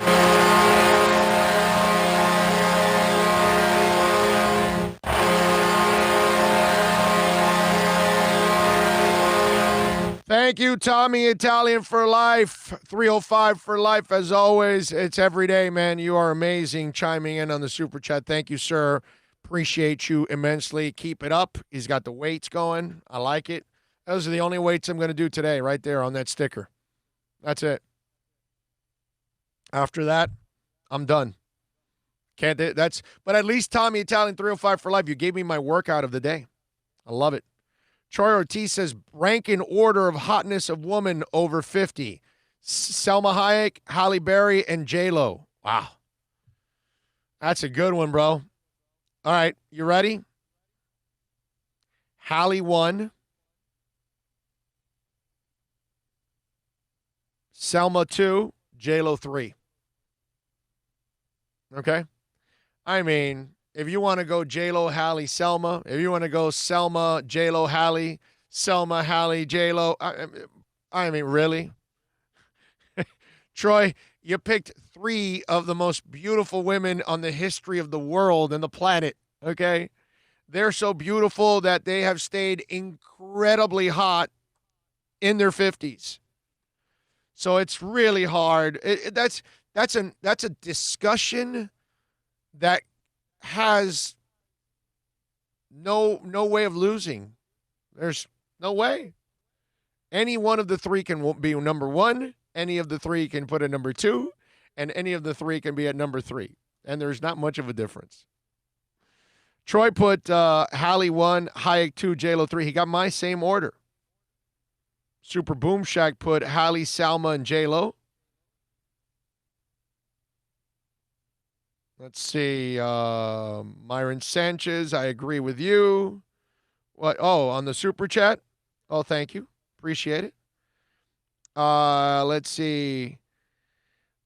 I have not left my house only for beer. That's it. Food to cook. That's awesome, Myron. Smart, too, man. Myron's smart. Myron is smart. Definitely. But I'm going to get you to get out of the house, Myron. You'll see. You will see. Soon. Super Boom Shack says Raquel Welch smokes all of them. Oh, she's in her 70s. So, yeah. Yeah. Omar says, met Vita Guerra at a car show once in the 305. She's a monster. Oh, yeah. Incredible body. I'm with you. Matthew Walker. Oh, that was me with the ranking you read. Thank you, sir. Me and my buddies have gone back and forth about Brady versus Manning debate. Manning is better. IMO. What's your take on it, Big O? I got to go Brady, bro. More titles. I'm going to go with the guy with more titles. Definitely. You know? I have to go with that. I'm not going to allow, because I'm a Dolphins fan, not give Brady, because he's a Patriots guy, the credit he deserves. You know what I mean? So I have to do it. And plus, I've watched Brady win with less than Manning. You know what I mean? And so that's the other thing. That first title, when it's Troy Brown and it's Jermaine Wiggins, your tight end, and Corey Dillon is your running back, and you're winning, you know, that's nasty, bro. You know, that just shows me that, you know, you can raise the level of everybody else. So we got some more super chats. I guess they're coming in towards the end here.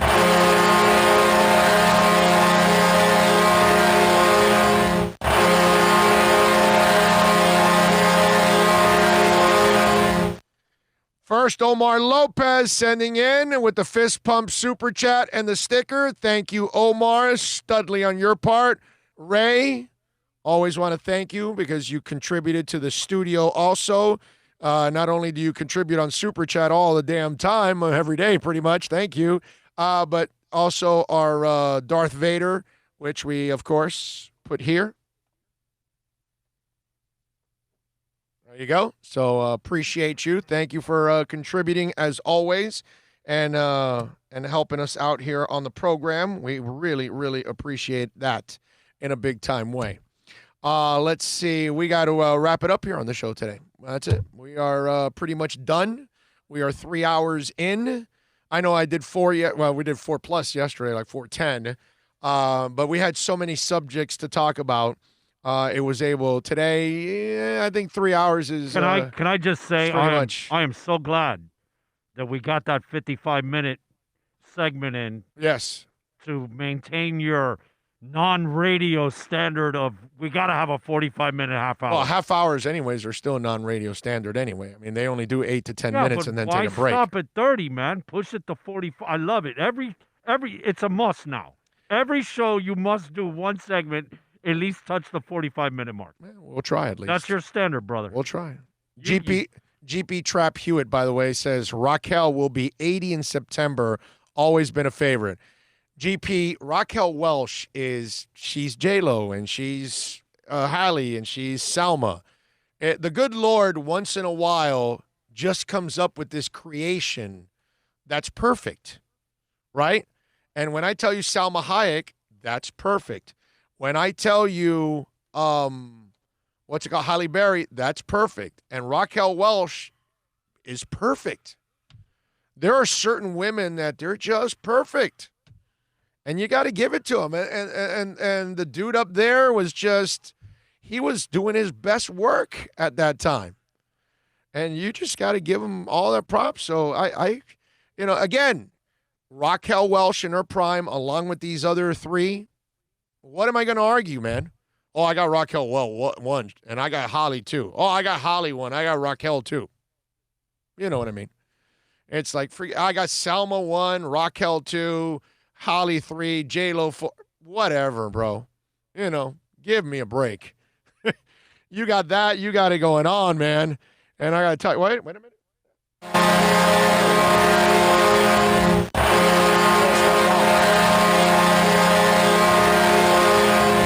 Alex Diaz is chiming in on the super chat, and he's got Rosario Dawson and Sofia Vergara, two amazing women. I like Rosario Dawson, but I would never put her in that Halle Berry, Salma Hayek, J-Lo, Raquel Welch class. And Sofia Vergara, she's super fine. Don't get me wrong now, okay? She's super sexy. Believe it or not, I would put her a notch right under those. I wouldn't put Sofia Vergara in that level. Have Sofia Vergara take a picture with no makeup like Halle Berry and Salma Hayek just did. Enough said. That's all. Okay? I'm not telling you that she's not beautiful when she's made up, and she's incredibly sexy. And she's got a body that will rock your world. But when it comes to real looks, she's not in that class. That class has, forget it. I mean, go look at Salma Hayek's picture this weekend that she put out at 53 with no makeup. You know what I mean?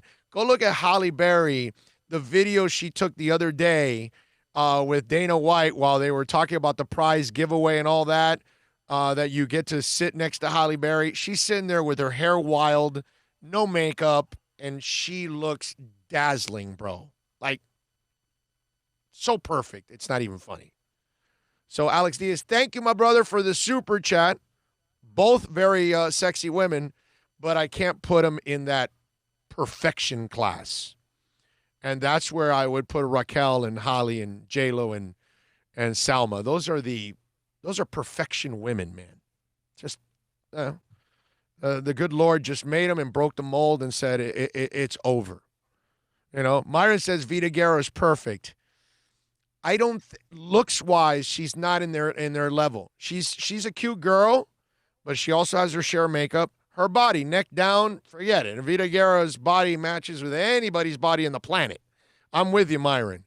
But again, it's kind of like, with Sofia Vergara. Neck down, the body's amazing. Neck up, she looks sexy when she's made up. But if you take off all that makeup, she'll never look like Halle Berry or what's it called? Salma Hayek. Never. That's where I take it. That's where I give you that extra notch. When you've got that natural beauty that goes with the incredible sexiness. You know what I'm saying? It's sick like that. It's just an incredible combination. Scarlett Joe is my favorite. She's cute too. Hell of a body also. Hell of a body. You know who had an incredible face, like gorgeous? Andy McDowell, bro. Oh, yes. Yeah, great legs too. Oh, great man. legs. She actually has great legs. So, yes, I'm with you there. Big Mama, Monica Bellucci. Oh, Monica Bellucci is a gorgeous woman. It's a funny movie. It's not funny, but it's kind of entertaining and funny. There's a movie that Monica Bellucci is in. It's called Shoot 'Em Up. Check it out. It's an entertaining movie. The dude he's trying to save a baby. Monica is a prostitute, so he's into Monica, but she's also into saving the baby. The dude kills people with carrots. I mean, it's and all kinds of crazy shoot 'em up things. And he's banging Monica Bellucci, and killing guys at the same time. It's actually a really cool scene when he's banging Monica and killing dudes at the same time. I'm telling you, shoot him up. Check it out. Monica, listen, when you watch it, you're watching it for pure entertainment. Monica Bellucci's natural sexiness, of course, which is through the roof, but it's entertainment. I'm not telling you that you're watching an Oscar-nominated movie, okay? I'm not telling you you're watching this incredible movie or anything like that, but it will be entertaining. You know, that I will give it to you. Maybe a Golden Globe or no? What movie had Monica Bellucci donating breast milk? I think she had to kind of try to breastfeed that baby. Did she try to breastfeed that? You might be right. I haven't seen the movie in a while, but it was entertaining. Shoot 'em up, it's called. Okay? If you can find it. Yes, Clive Owen. Yes, Myron. Yes, Clive Owen is in it. And you know who's also in it? The guy from Billions. The bearded guy from Billions. He's the bad guy chasing Clive Owen. Okay? I forgot his name, but you know the guy from Billions. Okay? That's all. If you watch Billions, you know what I'm talking about. The guy with the glasses. He's a good actor. Forgot his name. But he's also in that movie. Yes. Yes. Entertaining. I'm telling you. You'll enjoy it. All right. We got to wrap it up here on the show. On the Super Chat, of course, we got to thank Alex Diaz with the Super Chat, Ray Grulong, Omar Lopez, Tommy Italian 305 for life. Appreciate all of you out there with the Super Chat. That took guts. We need guts. I told you I can totally Super Chat. So you think you got what it takes? You have no skills. This is permanent. Good job. I'm promoting you. You got a lot of problems, don't you? Take pride in that.